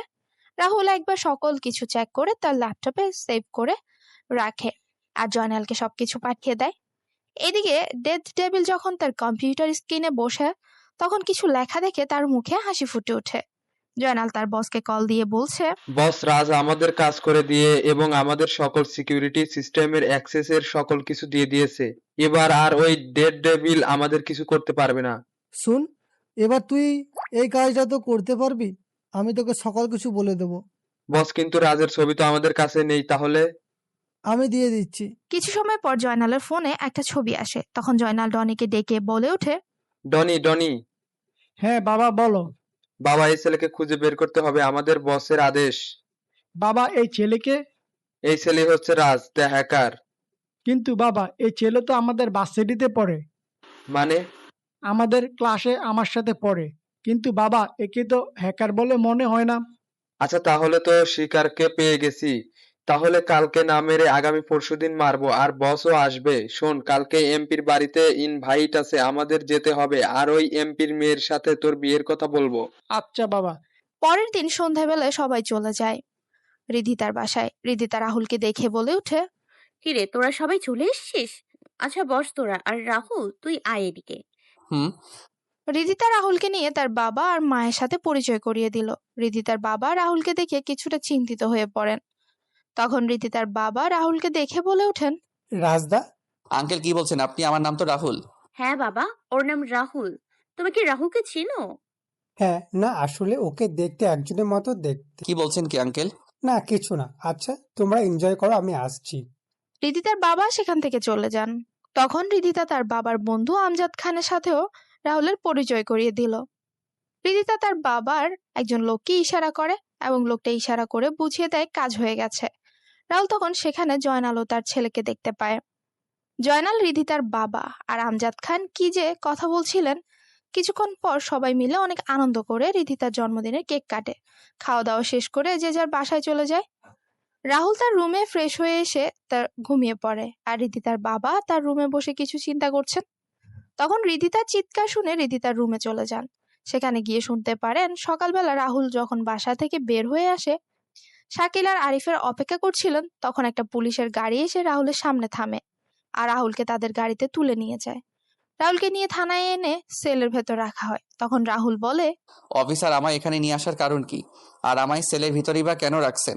পুলিশ অফিসার বলে, আপনি এমপি শরীফ খানের মেয়ে, আপনি ডায়মন্ডের নেকলেস চুরি করেছেন। এটা আপনার রুম থেকে পেয়েছি। কি বলছেন কি? আমি এমন কোনো কাজ করি নাই, কেউ আমার নামে মিথ্যা অপবাদ দিয়েছে। পুলিশ অফিসার বলে, লাঠির আঘাত পড়লে সবকিছু স্বীকার করবে। আমি যে কাজ করিনি সেই কাজ কখনো স্বীকার করব না। বর্তমান রাতে রিধিতা তার রুমে বসে গান শুনছে আর চিপস খাচ্ছে আর নিচে যাচ্ছে। তখন তার বাবা হন্তদন্ত হয়ে এসে রিধিতার রুমে ঢুকেন আর রিধিতাকে ধরে বলেন, রিধিতা, রাহুল কোথায়? রিধিতা তার বাবার দিকে ঘুরে ডোন্ট কেয়ার ভাব নিয়ে বলে, ওই ছোট লোক তো এখন জেলার ভেতরে পুলিশের মার খাচ্ছে। কি বলছিস কি? বাবা, আমার সাথে অনেক খারাপ ব্যবহার করেছিল, আমায় থাপ্পড় মেরেছিল। এবার বুঝবে কত ধানে কত চাল। তুই এটা কি করেছিস? তুই জানিস রাহুলকে? তুই জানিস রাহুলের সম্পর্কে? রাহুল সম্পর্কে তুই শুনলে বুঝতে পারবি আমি কেন তোকে বলছি এসব কথা। বাবা, কি বলছো কি তুমি? আর তোমার এই অবস্থা কেন? কি হয়েছে? কে ওই ছোট লোক যার জন্য তুমি এমন করছো? রাহুল হচ্ছে মানুষরূপী একজন হায়না, যে নিজের শিকারকে শিকার করে খুব ঠান্ডা মাথায়। আমি একজন এমপি হয়ে কেন এত ভয় পাচ্ছি সেটা বুঝতে পারছিস না কেন? বাবা, আমি তোমার কথার মানে বুঝতে পারছি না কিছু। মানে ওই রাহুল হচ্ছে হ্যাকার জগতে গডফাদার, রাজ দ্য হ্যাকার, আর বিশ্বের শক্তিশালী মাফিয়া গ্রুপ ড্রাগনের লিডার রাহুল রাজ। 3 বছর আগে রাজ কোনো এক অজানা কারণে মাফিয়া ওয়ার্ল্ড ছেড়ে নিরুদ্দেশ হয়ে যায়। আমি গতকালকে দেখি চিনতে ভাবতে পারি, কিন্তু কনফার্ম হওয়ার জন্য আমি রাজের ডান হাত ছোট ভাই সীমান্তকে কল দিই। তারপর সীমান্তই আবার সবকিছু খুলে বলে। রিদিতার মাথা হাত দিয়ে বসে পড়ে বিছানায়। রিতার বাবা ভয়ে থরথর করে কাঁপছে। তখন রিদিতা তার বাবাকে কাঁপা কাঁপা গলায় বলে, এটা আমি কি করলাম? বাবার সামান্য পাওয়ার পেয়ে আমি একজন হায়নার সঙ্গে পাঙ্গা নিয়ে নিলাম। এখন কি হবে? বাবা এখন কি হবে? আমি তো ভুল করে ফেলেছি। এখন কি করব? আমি যে নিজের মৃত্যু নিজে ডেকে এনেছি। আমাদের সকলেই তাড়াতাড়ি করে থানায় যেতে হবে এবং রাজকে ছাড়িয়ে নিয়ে আসতে হবে। চল এখন। পরের দিন সকালে রিদিতা তার বাবা থানায় গিয়ে যা শুনতে পেলেন তাতে তারা কিছুটা ভয় পেয়ে যান। তারা থানায় গিয়ে রাহুলের কথা জিজ্ঞেস করলে পুলিশ অফিসার বলে, আজকে রাহুলকে কোর্টে নিয়ে যাওয়ার সময় দুইটা সন্ত্রাসী গ্রুপ আমাদের উপরে হামলা করে। একটা গ্রুপ রাহুলকে নিয়ে যায়। ঘটনাস্থলে কয়েকজন সন্ত্রাসী মারা যায়, আর আমাদের কয়েকজন পুলিশ হাসপাতালে ভর্তি আছে। রিদিতা তার বাবা থানা থেকে বের হয়ে আসেন। তখন রিদিতার বাবার ফোন বেজে ওঠে। রিদিতার বাবা ফোন রিসিভ করে শুনতে পান, খান সাহেব, আপনি চিন্তা করবেন না, ভাই আমাদের সাথে আছে, আপনি আমাদের এখানে চলে আসুন। রিদিতার বাবা রিদিতাকে বাসায় চলে যেতে বলে। তিনি অন্য একটা গাড়ি ভাড়া করে সীমান্তের বলে দেওয়ার ঠিকানায় চলে যায়। এদিকে রিদিতা বাসায় গিয়ে গাড়ি চালিয়ে আসছিল।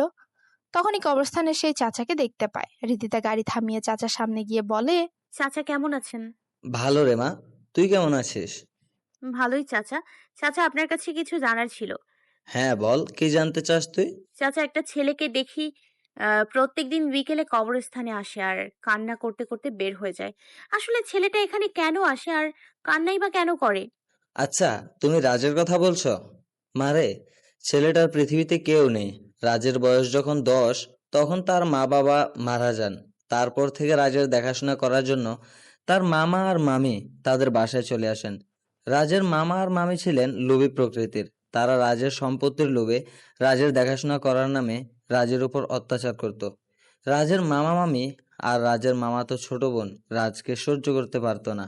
রাজের উপর চলতো প্রাচীন যুগের অমানবিক নিষ্ঠুর অত্যাচার। রাজের বড় মামাতো বোন সুমনা রাজকে অনেক ভালোবাসতো। রাজও সুমনাকে অনেক ভালোবাসতো। বলতে পারিস সুমনা হয়ে যায় রাজের মা বাবা। রাজের উপর কোনো অত্যাচার হলে সুমনা তার প্রতিবাদ করত। রাজকে নিয়ে বিভিন্ন জায়গায় ঘুরতে যেত। সুমনা যতদিন বাসায় থাকতো ততদিনই রাহুলের সাথে ভালো ব্যবহার করত। কিন্তু ভাগ্যের কি নির্মম পরিহাস, সুমনা কোনো এক অজানা কারণে 4 বছর আগে সেও মারা যায়। সুমনা মারা যাওয়ার পর রাজের পুরো পৃথিবী পাল্টে যায়। রাজ হয়ে যায় কেমন যেন চুপচাপ। মামা মামি আর ছোট মামাতো বোন রাজকে শত আঘাত করলেও রাজ সবকিছু মুখ বুজে সহ্য করে নিত। রাজ প্রত্যেক দিন এসে সুমনা ও তার মা বাবার কবরের কাছে বসে কান্না করে সবকিছু বলতো। আমি ছোটবেলার কথাগুলো শুনে বাকরুদ্ধ হয়ে যেতাম। ছেলেটা কান্না শুনে আমিই কান্না করতাম। রাজ একদিন এসে কান্না করে বলে, জানো মা বাবা আপু, আজকে মামা মামি আর সীমা মিলে আমায় অনেক মেরেছে। আমার মুখে কাপড় গুজে দিয়ে আঘাত করেছে। আমার শরীরে লাঠির আঘাতে ফেটে যাওয়া স্থান দিয়ে রক্ত পড়ছে। আর সে আঘাতপ্রাপ্ত জায়গায় লেবু চিপে লেবুর রস আর লবণ ঢেলে দিচ্ছে। আমি এই যন্ত্রণা যে সহ্য করতে পারছি না। ব্যথা, যন্ত্রণা সবকিছু মিলিয়ে আমার চোখের জল আমার চিৎকারের রূপ নিয়ে বের হয়ে যাচ্ছে। আমায় কেন তোমরা একা রেখে চলে গেলে? আমার পিঠে যে প্রচন্ড ব্যথা করছে। মা বাবা আপু, তোমরা শুনতে পাচ্ছ? আমার পিঠে অনেক ব্যথা করছে। আমি অনেক গুলি খেয়েছি, কিন্তু এমন ব্যথা আমার কখনো লাগেনি। তোমরা কেন আমায় একা রেখে চলে গেলে? কেন আমায় তোমাদের সাথে নিয়ে গেলে না? জানিস মা, রাজ তার নিজের মা বাবা নামে একটা অনাথ আশ্রম আর সুমনার নামে একটা হাসপাতাল তৈরি করেছে। রাজকে একটা মেয়ে তার ভার্সিটিতে নানানভাবে অপমান করত, কটু কথা বলতো, মা বাবা তুলেও কথা বলতো, কিন্তু রাজ কিছুই বলতো না। কয়েকদিন আগে রাজ এসে আমায় বলে যায়, চাচা, আমার বোনেদের খুনিদের সন্ধান পেয়ে গেছি। এবার শুরু হবে মৃত্যুর মিছিল। সব কয়টাকে শোনাবো মৃত্যুর ভয়ানক শব্দগুলো। কি বলিস কি রাজ তুই? সুমনা আর সীমা হত্যা করা হয়েছে মানে কি? চাচা, হত্যা করা হয়েছে। তোমায় সব বলবো, তবে কাজ শেষ করে এসে। কিন্তু আমরা তো শুনেছি সীমা আত্মহত্যা করেছিল গলায় ফাঁস দিয়ে। তবে রাজ যেহেতু বলেছে তার পেছনে কোনো কারণ আছে নিশ্চয়। রিদিতার চাচার কথাগুলো শুনে নিজের বাসায় দৌড়ে চলে যায়। রিদিতার তার রুমে ঢুকে কান্না করছে আর নিজের কাজের জন্য বারবার আফসোস করছে। চাচাও কথাগুলো বলে দীর্ঘ একটা শ্বাস ছেড়ে সামনের দিকে পা বাড়ান। এইদিকে শরীফ খান সীমান্তের বলা ঠিকানায় এসে পৌঁছে যান। বাসার ভেতর প্রবেশ করে দেখতে পান ডাক্তার রাজের শরীরে ড্রেসিং করে দিচ্ছে। শরীফ খানকে দেখতে পেয়ে রাহুল বলে ওঠে, আরে আঙ্কেল, আপনি? আসুন আসুন, বসুন এখানে। শরীফ খান রাহুলের পাশে গিয়ে বসলেন। তিনি কাঁপা কাঁপা গলায় বলে উঠলেন, আসলে রাহুল, আমার মেয়ের অমন কাজের জন্য আমি সত্যি দুঃখিত। হৃদিতা হয়ে আমি ক্ষমা চেয়ে নিচ্ছি। হৃদিতা এখনো অনেক ছোট, তাই। তাই অমন কাজ করেছে, তাই তো? চিন্তা নেই, আপনি আপনার মেয়েকে ক্ষমা করে দিলাম, তবে ভবিষ্যতে এমন কাজ করলে আর ক্ষমা পাবে না। হৃদিতা আর এমন কোনো কাজ করবে না, আমি কথা দিচ্ছি তোমায়। সেদিন জয়নাল আপনাকে কি বলেছিল? জয়নাল এসেছেন তার ছেলের সাথে আমার মেয়ের বিয়ের কথা বলতে, কিন্তু আমি মানা করে দিই। জয়নাল আমার এটাও বলে যে ওর সাথে ড্রাগের ব্যবসা জড়িয়ে যেতে। তো এবার আপনি কি করবেন?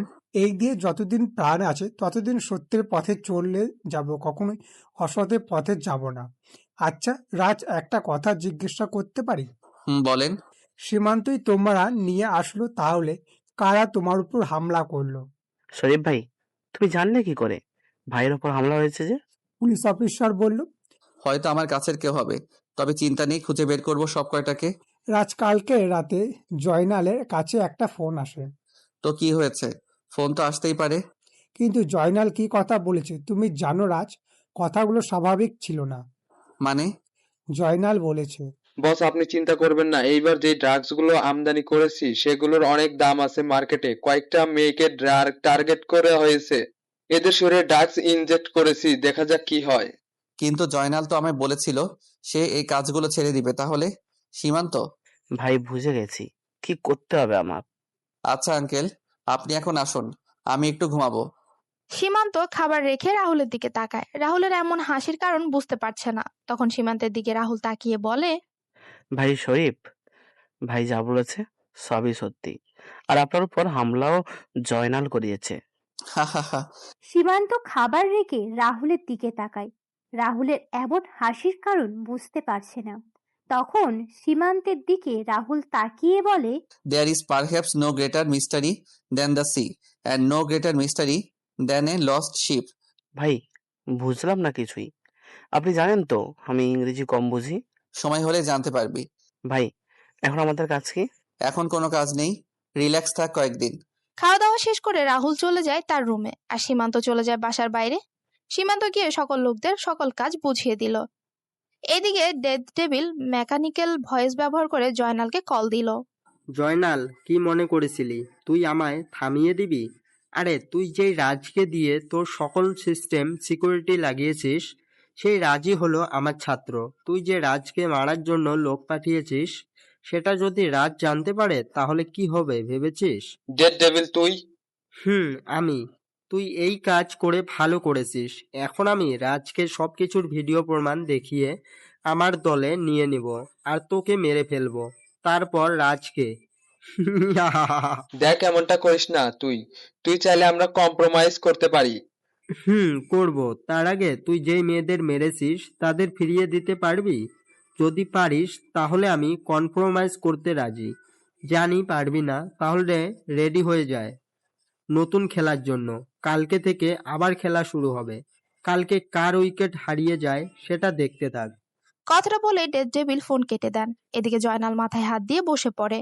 জয়নাল ফোন নিয়ে তার বসকে কল দিল আর বলল, বস অনেক বড় সমস্যা হয়ে গেছে। রাজকে যে আমার মারার জন্য লোক পাঠিয়েছিলাম সেটা ডেড ডেভিল কি করে জেনে গেছে, এবং আমাদের করা প্ল্যানের ভিডিও রাজকে দেখিয়ে দিবে। কি করব এখন বস? সবকিছু যে হাতের বাইরে চলে যাচ্ছে।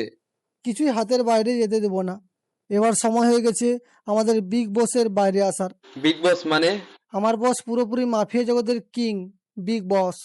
সে খুব তাড়াতাড়ি আসছে, বাংলাদেশে আসছে। কবে আসবেন বস? খুব তাড়াতাড়ি। বস ফোন কেটে দিল। বিগ বসের নাম্বার।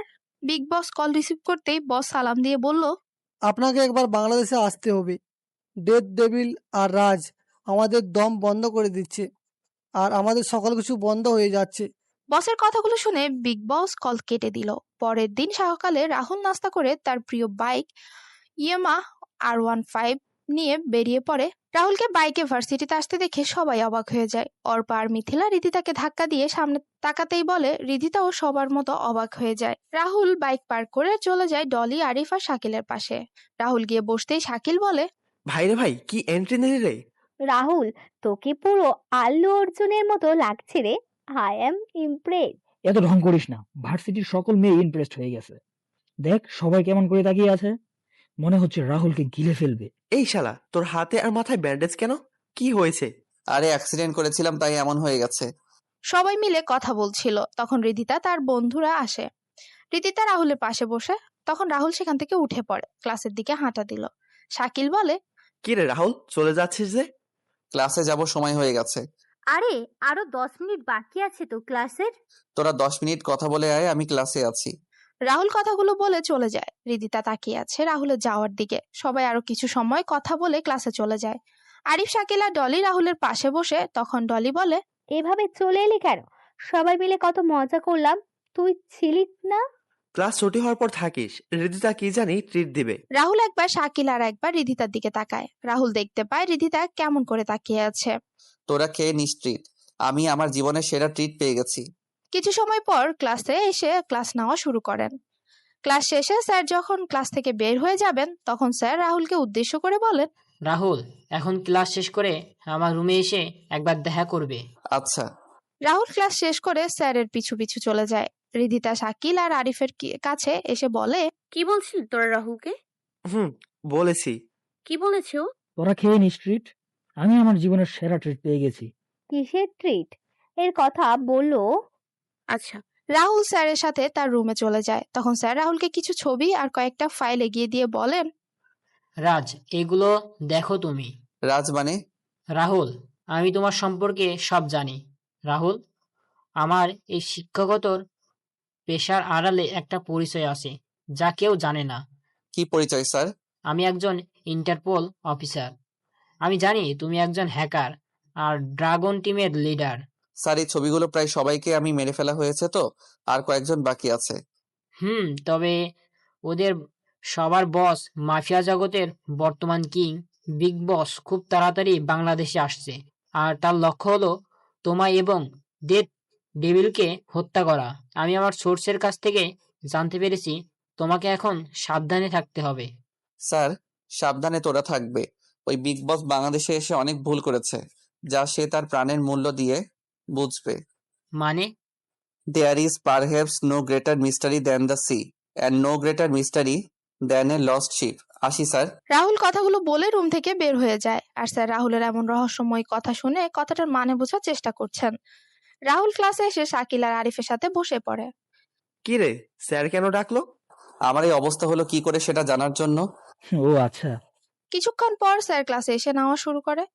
ক্লাস শেষ করে স্যার চলে যান। রাহুল ক্লাস থেকে বের হয়ে তার বাইকের কাছে এসে বাইক নিয়ে যেই বের হবে ভার্সিটি থেকে, তখন রিদিতা রাহুলের সামনে এসে বলে, কি ব্যাপার, কোথায় আছো তুমি? হাওয়া খেতে যাচ্ছি। আপনার কোনো সমস্যা? শাকিল আর আরিফ কিছু বলেনি? বলেছে। তাহলে চলে যাচ্ছ যে? জীবনে অনেক ট্রিট পেয়েছি, আর কয়েকদিন আগেই তো আপনার কাছ থেকে সেরা ট্রিট পেয়েছি। আর ট্রিট লাগবে না। আসলে আমি... রাহুল কথাগুলো বলেই চলে যায় বাইক নিয়ে ভার্সিটি থেকে। রিদিতা যখন হাঁটছিল আনমনেই, তখন ডনি রিদিতার সামনে এসে রিদিতার হাত ধরে বলে, জানেমন, কি খবর তোমার? একা কেন হাঁটছো? আমার সাথে নিয়ে তো হাঁটতে পারো। জনি, কি বলছিস তুই? মাথা ঠিক আছে তোর? আমার হাত ছাড় বলছি। আমার সবকিছু ঠিক আছে, তবে আমাদের বিয়ের পর কিছু ঠিক থাকবে না। আমাদের বিয়ে মানে? তোমার আর আমার বিয়ে, জানেমন। তোর মতো একটা নেশাখোর আর গাঁজাখোর ছেলেকে আমি বিয়ে করব? দেখ, আমার এমনিতেই মনটা ভালো না, তাই উল্টা পাল্টা না বকে এখান থেকে চলে যা, এতেই ভালো হবে। চলো আমার সাথে, তোমার মন ভালো হয়ে যাবে। আর কয়েকদিন পরেই তো আমাদের বিয়ে হয়ে যাবে। বলছি না তোকে আমার সামনে থেকে চলে যেতে, তাহলে কেন শুনছিস না? তোর মতো একটা অপরাধী ছেলেকে কে বিয়ে করবে? তোর বাপ এক সন্ত্রাসী আর তুই হলি আরেক সন্ত্রাসী, আর তোকে করব আমি বিয়ে? আরে আমার দিন এতই খারাপ আসেনি যে তোকে বিয়ে করব। রিদিতা কথাগুলো বলে চলে যায় সেখান থেকে। আর ডনি অগ্নি চোখে তাকিয়ে আছে রিদিতা যাওয়ার দিকে। রিদিতা সবার সাথে কথা বলে চলে যায় তার বাসায়। বিকেলবেলা রাহুল তার বাসা থেকে বের হয়ে চলে যায় তার বাবা মা আর বোনের কবর দেখতে। সেখানে কিছু সময় অতিবাহিত করে রাহুল যখন বের হয়ে দেখতে পায় রিদিতা তার দিকে এগিয়ে আসছে, তখন রাহুল কোনো কথা না বলে তার বাইকের কাছে এসে যে ব্যাগ ঘুরে স্টার্ট দিবে, তখনই শুনতে পায় রিদিতার চিৎকার। রাহুল পেছনে তাকিয়ে দেখতে পায় একটা কালো গাড়ি রিদিতাকে কয়েকজন মিলে জোর করে তুলে নিয়ে যাচ্ছে। রাহুল বাইক থেকে নেমে যখন দৌড় শুরু করবে, তখনই লোকগুলো রিদিতাকে গাড়িতে নিয়ে চলে যাচ্ছিল। রাহুল তার বাইকের কাছে এসে বাইক স্টার্ট দিয়ে ওই গাড়ির পিছু নিল। এদিকে রিদিতা চিৎকার করে যাচ্ছে, কিন্তু কেউ চিৎকার শুনছে না। কিছু দূর যাওয়ার পর রাহুল দেখতে পায় গাড়িটা একটা জঙ্গলে প্রবেশ করছে। রাহুলও গাড়ির পিছু নিল। রাহুল একটা পুরোনো বাড়ির সামনে গাড়িটাকে দাঁড়িয়ে করাই আছে। দেখতে পায় রাহুল বাইক থেকে নেমে ভেতরে প্রবেশ করতেই রিদিতা চিৎকার শুনতে পায়। রাহুল ভেতরে ঢুকে দেখতে পায় ড্রাগস, গাঁজা, আফিম সহ আরো অনেক মাদক দ্রব্য এখানে ছোট ছোট করে প্যাকেট করা হচ্ছে। রাহুলকে দেখে রিদিতা চিৎকার করে আর বলে, রাহুল রাহুল, রাজ দা হ্যাকার, চলে আসছিস এখানে মরার জন্য? ভালো হয়েছে, তোকে মেরে আমি আমার বিয়েটাও সেরে নেব। তোর মতো বিড়াল করবে বাঘের শিকার? বাঘকে শিকার করা এত সহজ নয়। বাঘ সব জায়গাতেই রাজত্ব করে বেড়ায়, সেটা হোক নিজের এলাকায় বা বিড়ালের এলাকায়। কে আসল বাঘ আর কে বিড়াল এখন সেটা বোঝা যাবে। এই মার শাল্লাকে। ডনির কথা শুনে ডনির লোকেরা যখন রাহুলকে মারার জন্য লাঠি, হকি স্টিক, পাইপ নিয়ে এগিয়ে আসে, রাহুল, ডনি ও সবার দিকে তাকিয়ে বলে ওঠে, এই 30 জন আমায় মারবে? কেন, বেশি মনে হচ্ছে তোর কাছে? এরা করবো বাঘকে শিকার? আরে এরা তো নিজেই বাঘের শিকারে পরিণত হবে। রাজ কথাটা বলেই এক এক করে সবাইকে মারতে থাকে। 5 মিনিটের ভেতরেই ডনির সকল লোক মাটিতে শুয়ে পড়ে, আর রাহুল রক্তাক্ত চোখে ডনির দিকে তাকিয়ে সিগারেটের ধোঁয়া উড়িয়ে যাচ্ছে। ডনি রাজের এমন চেহারা দেখে কয়েক পা পিছিয়ে যায়। তখন ডনি বলে, তো তুই তুই নিয়ে যা এই মেয়েকে, আর আমাকে ছেড়ে দে। আমার ভুল হয়ে গেছে, আমি ওর বাঁধন খুলে দিচ্ছি। ডনি কথাগুলো বলে রিদিতার বাঁধন খুলে দিল। রিদিতা ভয়ে ভয়ে রাহুলের পাশে এসে দাঁড়ায়। রাহুল সিগারেটটা শেষ করে রিদিতাকে নিয়ে কয়েক পা এগিয়ে যেতেই রাহুল তার বাম হাত দিয়ে পেছন থেকে আসার রড আটকিয়ে দিল। রিদিতা কয়েক পা সরিয়ে যায়। তখন রাহুল হাসতে হাসতে বলে, হা হা হা, বলেছিলাম না তুই বিড়ালের বাচ্চা। দেখ, তুই নিজেই প্রমাণ দিয়ে দিলি। তোর বাপ তোকে বিশ্বাস করেছে বলে আমি তোকে বিশ্বাস করবো, এটা তুই ভাবলি কি করে? আমি জানতাম তুই পিছন থেকে আঘাত করবি, আর তুই করেও ফেললি। রিদিতা, বাইরে যাও। রাহুলের কথা শুনে রিদিতা চলে যায় বাড়ির বাইরে। আর রাহুল ডনির দিকে এগিয়ে গিয়ে বলে ওঠে, হ্যাকার আর ডেভিল এক হয়ে গেলে এর পরিণাম কি হবে সেটা তোর বাপ এখন বুঝতে পারবে। Bye bye. কথাটা বলে রাহুল ডনির বুকে তার পিস্তলের সকল গুলি লোড করে দিল, আর ডনি মাটিতে শুয়ে পড়ে। রাহুল তার ফোন বের করে একটা নাম্বারে কল দিয়ে ঠিকানা দিয়ে দিল, তারপর বের হয়ে যায় বাড়ি থেকে। রাহুল বাইকের কাছে এসে বাইক স্টার্ট দিল, আর রিদিতা বাইকের পেছনে বসে রাহুলকে জড়িয়ে ধরে। তখন রাহুল বলে, কি হচ্ছেটা কি? জড়িয়ে ধরছেন কেন? বাইকে উঠলে আমার ভয় করে, তাই জড়িয়ে ধরছি। বাইকের দুই পাশে রড লাগানো আছে, সেগুলো ধরে বসুন, আমায় ধরা লাগবে না। জড়িয়ে ধরলে কোন মহাভারত অশুদ্ধ হবে শুনি? আপনার মতো বড়লোকদের মহাভারত অশুদ্ধ হয়ে যাবে। আসলে রাহুল তার কানে এয়ারপড লাগিয়ে বাইক চালানো শুরু করলো। কিছু সময় পর বাইক এসে থামে রিদিতাদের বাসার সামনে। রিদিতা বাইক থেকে নেমে যায়, আর রাহুল বাইক টান দিয়ে চলে যায়। রিদিতা তার বাসায় চলে যায়। তখন রিদিতার বাবা রিদিতাকে বলে, কোথায় ছিলে তুমি আর কয়েকটা বাজে এখন? আসলে বাবা আজকে। আচ্ছা, তুমি তোমার রুমে যাও। এদিকে জয়নাল মাথায় হাত দিয়ে বসে আছে তার ছেলের লাশের সামনে। তার ছেলের পুরো শরীরকে ক্ষত বিক্ষত করে দেওয়া হয়েছে, আর বুকে লেখা হয়েছে দ্য ডেথ ডেভিল। জয়নাল তার ছেলের কবরে মাটি দেওয়ার সময় বলে, দি ডেড ডেভিল, তোকে আমি এমন যন্ত্রণাদায়ক মৃত্যু দিব যা তুই নিজেই কল্পনা করতে পারবি না। আমাদের ছেলের হত্যার প্রতিশোধ আমি নিয়ে ছাড়বো। রাতের বেলা জয়নাল আর বস বসে আছে বিগ বসের সামনে। জয়নাল কান্না করেই যাচ্ছে, আর বস তাকে শান্ত করার চেষ্টা করছে। তখন বিগ বস বলে উঠে, জয়নাল, চিন্তা করিস না। ডনি যেমন তোর ছেলে ছিল, তেমনি আমার ভাতিজা ছিল। আমার ভাতিজার হত্যার বিচার আমি নেব খুব তাড়াতাড়ি। আগে আমাদের ডেড ডেভিলকে খুঁজে বের করতে হবে, তারপর খেলা শুরু করতে হবে। না ভাই, প্রথমে ওই এমপি আর এমপির মেয়েকে মারতে হবে, তারপর তার মেয়ে ওই রাজ, আর সর্বশেষে ডেড ডেভিলকে মারবো। চিন্তা করিস না, কালকে রাতেই এমপির গেম ওভার হয়ে যাবে। পরের দিন সকালে রাহুল ভার্সিটিতে এসে সবার সাথে কথা বলছিল। তখনই রিদিতা কোথা থেকে এসে রাহুলের পাশে বসে পড়ে। রাহুল যখন উঠে যাবে তখন রিদিতা রাহুলের ডান হাত ধরে রাহুলকে বসিয়ে দেয়। রাহুল নিজেকে ছাড়িয়ে নিয়ে চলে যায় ক্লাসে, আর রিদিতা মন খারাপ করে বসে পড়ে সেখানে। ক্লাস শেষ করে রাহুল যখন বের হয় তখন দেখতে পায় রিদিতা আগের জায়গায় বসে আছে। রাহুল সেদিকে না তাকিয়ে তার বাইকের কাছে চলে যায়। রিদিতা রাহুলের বাইকের সামনে এসে দাঁড়ায়। তখন রাহুল বলে, সরুন, আমি যাব। আমিও যাব। কোথায় যাবেন আপনি? বাসায় যাব। নিজের গাড়িতে করে যান না? না, তোমার বাইকে করে যাব আমি। আপনি না বাইকে উঠতে ভয় পান, তাহলে? তোমার বাইকের দুই পাশে রড আছে না, ওইগুলো ধরে বসবো কোনো। রিদিতা আর কোনো কথা বলতে পারলো না। রিদিতা রাহুলের উপরে পড়ে যায়। রাহুল রিদিতাকে পড়তে দেখে ধরে ফেলে আর রাহুল বলে, রিদিতা কি হচ্ছে এটা কি? আরে উঠুন না, এসব কি হচ্ছে? সবাই দেখছে কিন্তু। রাহুল এগুলো বলছে কিন্তু রিদিতার কোনো সারা শব্দ নেই। রাহুল যখন রিদিতার পিঠে হাত দিয়ে ধাক্কা দিবে তখন রাহুল রিদিতার পিঠে ভিজে কিছু অনুভব করতে পারে। রাহুল তার হাত সামনে আনতেই দেখতে পায় রিদিতার পিঠে রক্ত। রাহুল তাড়াতাড়ি করে রিদিতার পিঠের দিকে তাকিয়ে দেখতে পায় দুটো গুলির চিহ্ন। রাহুল চারপাশে তাকিয়ে কাউকে দেখতে পায় না। শাকিল, আরিফ, অর্পা আর মিথিলা সহ সবাই রাহুলের কাছে চলে আসে। সবাই ধরাধরি করে ভার্সিটির একটা গাড়ি করে রিদিতাকে নিয়ে হসপিটালে যায়। হাসপাতালে নিয়ে যাওয়া হলে ডাক্তার রিদিতাকে পরীক্ষা করে তাড়াতাড়ি অপারেশন থিয়েটারে নিয়ে যায়। রাহুল কল দিয়ে শরীফ খানকে জানিয়ে দিল। সবাই অপেক্ষা করছে অপারেশন থিয়েটারের বাইরে। এইদিকে জয়নাল বস আর বিগ বসকে বলছে, আবার ওই রাহুল রাজকে ফাঁসিয়ে দিয়ে এমপিকে মেরে দিব, তারপর রেড ডেভিলের পালা, এরপর এই বাংলাদেশের আমার রাজত্ব, আমার ব্যবসা ছড়িয়ে পড়বে। বস, কি প্ল্যানটাই না করলেন! এক ঢেলে দুই পাখি শিকার। এখন ডেড ডেভিলকে মেরে আমার ছেলের হত্যার প্রতিশোধ নেওয়া বাকি। এদিকে রাহুল বসে আছে অপারেশন থিয়েটারের বাইরে। শরীফ খান কান্না করেই যাচ্ছে। অর্পা, মিথিলা, ডলি, আরিফ, শাকিল সবাই দাঁড়িয়ে আছে। তখন রাহুলের ফোন বেজে ওঠে। রাহুল ফোন রিসিভ করে বলে ওঠে, হ্যাঁ সীমান্ত বল। ভাইয়া যে শরীফ ভাইয়ের মেয়েকে গুলি করেছিল তাকে পেয়ে গেছি, এখন কি করব? তুই ওই কুত্তার বাচ্চাকে আমার সেলে নিয়ে যা, আমি আসছি। রাহুল কথাটা বলে ফোন রেখে সবার উদ্দেশ্যে বলে ওঠে, তোরা সবাই এখানে থাক, আমি আমার একটা কাজ শেষ করে আসছি। আর আঙ্কেল, আপনি চিন্তা করবেন না, ধৈর্য ধরুন।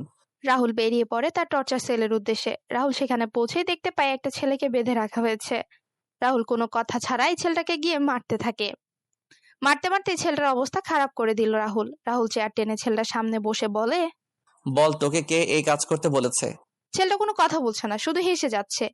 এটা দেখে রাহুলের রাগের পরিমাণ আরো বেড়ে যায়।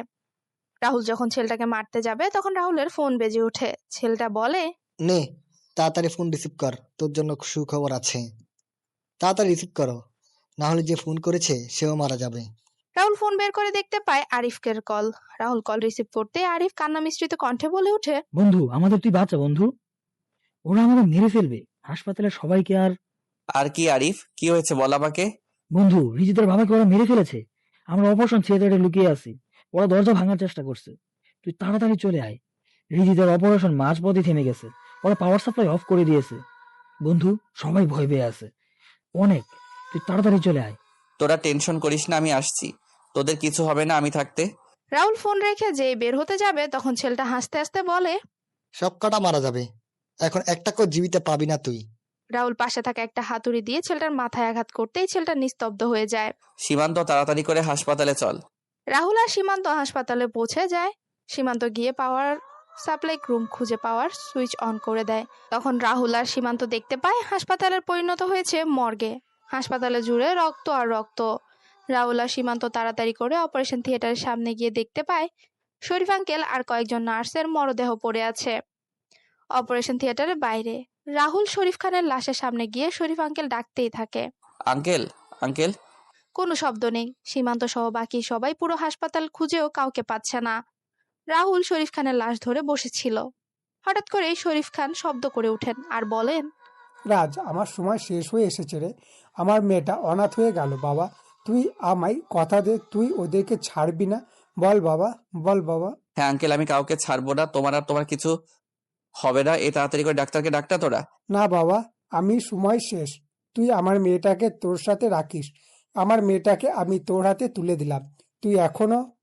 আর কোনো কথা বলতে না পারেনি শরীফ খান। তখন সীমান্ত রাহুলের কাছে এসে বলে, ভাই, পুরো হাসপাতালে খুঁজে কাউকে পাইনি, মনে হয় ওরা চলে গেছে এখান থেকে। রাহুল সহ সবাই অপারেশন থিয়েটারের সমানে গিয়ে দেখতে পায় অপারেশন থিয়েটারের ভেতর থেকে বন্ধ। রাহুল কল দিল আরিফের নাম্বারে, কিন্তু কেউ রিসিভ করছে না। রাহুলের টেনশন যেন বেড়েই যাচ্ছে। রাহুল একের পর এক ফোন দিয়েই যাচ্ছে, কিন্তু রিসিভ হচ্ছে না। রাহুল সীমান্তকে বলে দরজা ভাঙার জন্য, আর এদিকে রাহুল ফোন দিয়েই যাচ্ছে। হঠাৎ করে ফোন রিসিভ হতে রাহুল বলে ওঠে, হ্যাঁ আরিফ, তোরা কোথায়? আমি অপারেশন থিয়েটারের বাইরে দাঁড়িয়ে আছি, তোরা কই? বন্ধুরে, শাকিল, কি হয়েছে? কান্না করছিস কেন তুই? দরজা খোল তাড়াতাড়ি। কিছু সময় পর শাকিল এসে পাশের একটা রুমের দরজা খুলে দিল। রাহুল সীমান্ত ভিতরে ঢুকে দেখতে পায় সবাই একটা লাশ ঘিরে রেখেছে আর কান্না করছে। রাহুল ধীর পায়ে এগিয়ে যায় সামনের দিকে। রাহুল সামনে যেয়ে লাশের দিকে তাকাতেই থমকে যায়। রাহুল লাশের সামনে যেয়ে বলে ওঠে, আরিফ, এ আরিফ, কথা বল। দেখ আমি এসেছি তো তোকে বাঁচানোর জন্য। কিরে, কথা বলছিস না যে? এই আরিফ। রাহুল আরিফের লাশকে জড়িয়ে ধরে কান্না করছে আর চিৎকার করছে, কিন্তু আরিফ নিশ্চুপ। আরিফ পৃথিবী ছেড়ে চলে গেছে। আরিফ পৃথিবীর মায়া ছেড়ে পাড়ি দিয়েছে পরপার যাত্রায়। কি করে এসব হলো?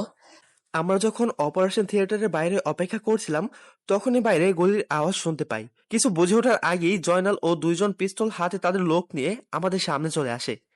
আমরা কিছু বুঝে উঠতে পারছিলাম না। তখনই আঙ্কেল সামনে গিয়ে ওদের সাথে কথা বলতে যাবে, তার আগেই ওরা অপারেশন থিয়েটারে ঢোকার চেষ্টা করে।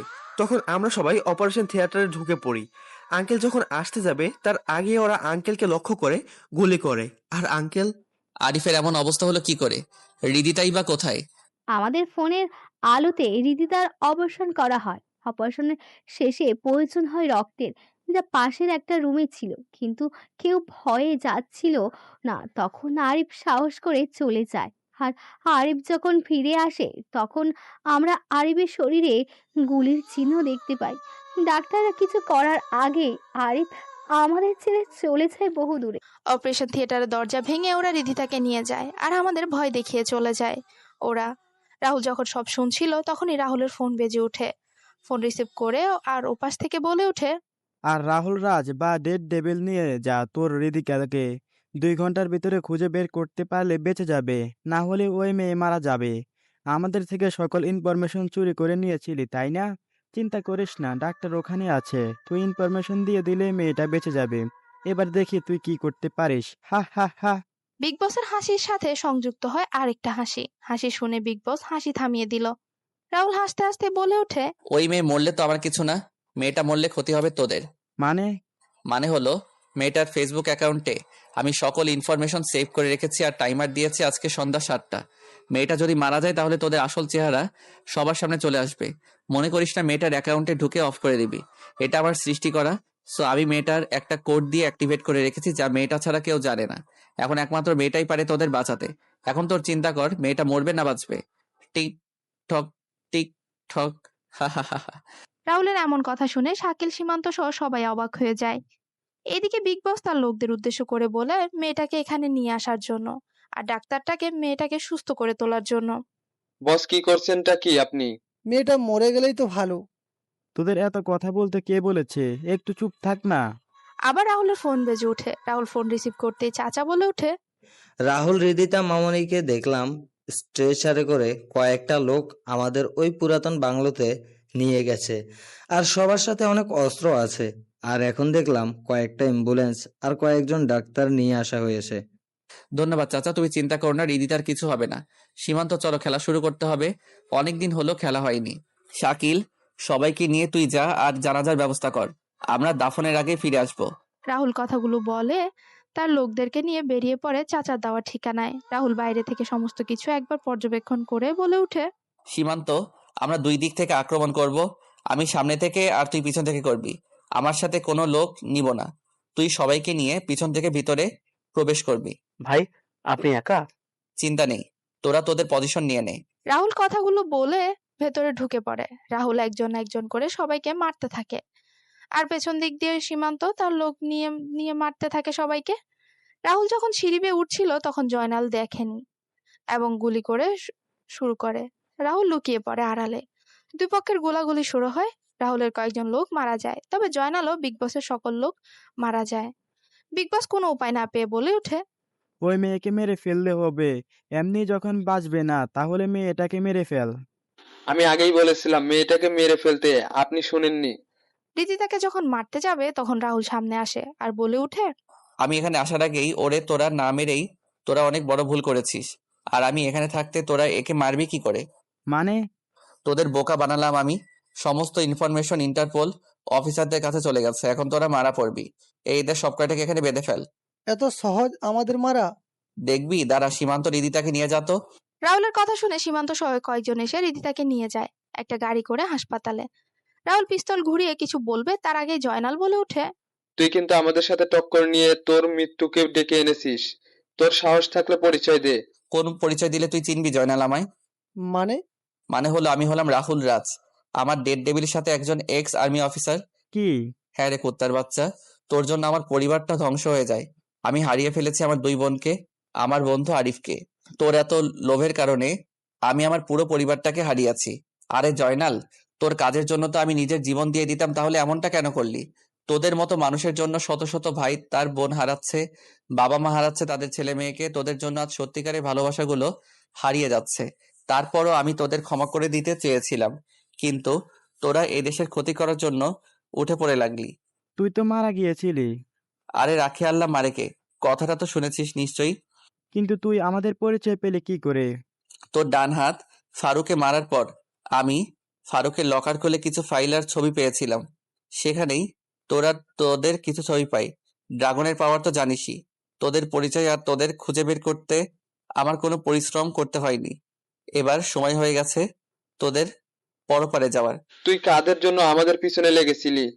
4 বছর আগে সিনিয়র ইন্সপেক্টর সুমনার কথা মনে আছে, যাকে তোরা জোর করে ড্রাগস খাইয়ে পাগল করে দিয়েছিলি?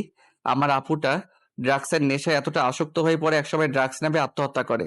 আমার মা বাবার পর ওই আপুটাই আমায় বড় করে মানুষের মতো মানুষ তৈরি করে এবং একজন আর্মি অফিসার তৈরি করে। তোদের ব্যাপারে সব জানার পর আমি আমার সিনিয়র অফিসারদের সব জানাই এবং তারা আমার সাথে সহমত পোষণ করে।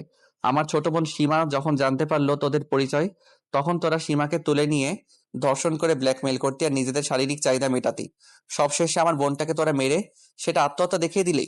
এবার সবকিছু হিসাব মেটাবো আমি। রাহুল একটা চাকু নিয়ে তিনজনের বুকেই আঘাত করতে লাগলো। সবার বুক ক্ষতবিক্ষত করে দিয়ে লিখে দেয় the death table. Boss, Joynal আর বিগ বস চিৎকার করছে, কিন্তু রাহুল কারো কথায় কোনো কর্ণপাত না করে বেরিয়ে যায়।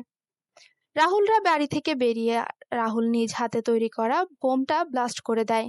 মুহূর্তে বাড়িটাতে আগুন ধরে যায়। ব্লাস্ট হওয়ার সাথে সাথে বাড়িটাও ভেঙে পড়ে। তারপর রাহুল দুফোঁটা চোখের জল ফেলে আকাশের দিকে তাকিয়ে বলে, আপু, তোদের হত্যার বিচার আমি নিয়েছি। আরিফ বন্ধু, আমি তোর হত্যাকারীদের শেষ করে দিয়েছি। তোরা ভালো থাকিস সবাই ওপারে। রাহুল চলে যায় আরিফ আর শরীফ খানের জানাজা শেষ করে চলে যায় হাসপাতালে। হাসপাতালে গিয়ে জানতে পারে সকালে রিদিতার জ্ঞান ফিরবে। সীমান্ত সহ বাকি সবাইকে পাঠিয়ে দিল।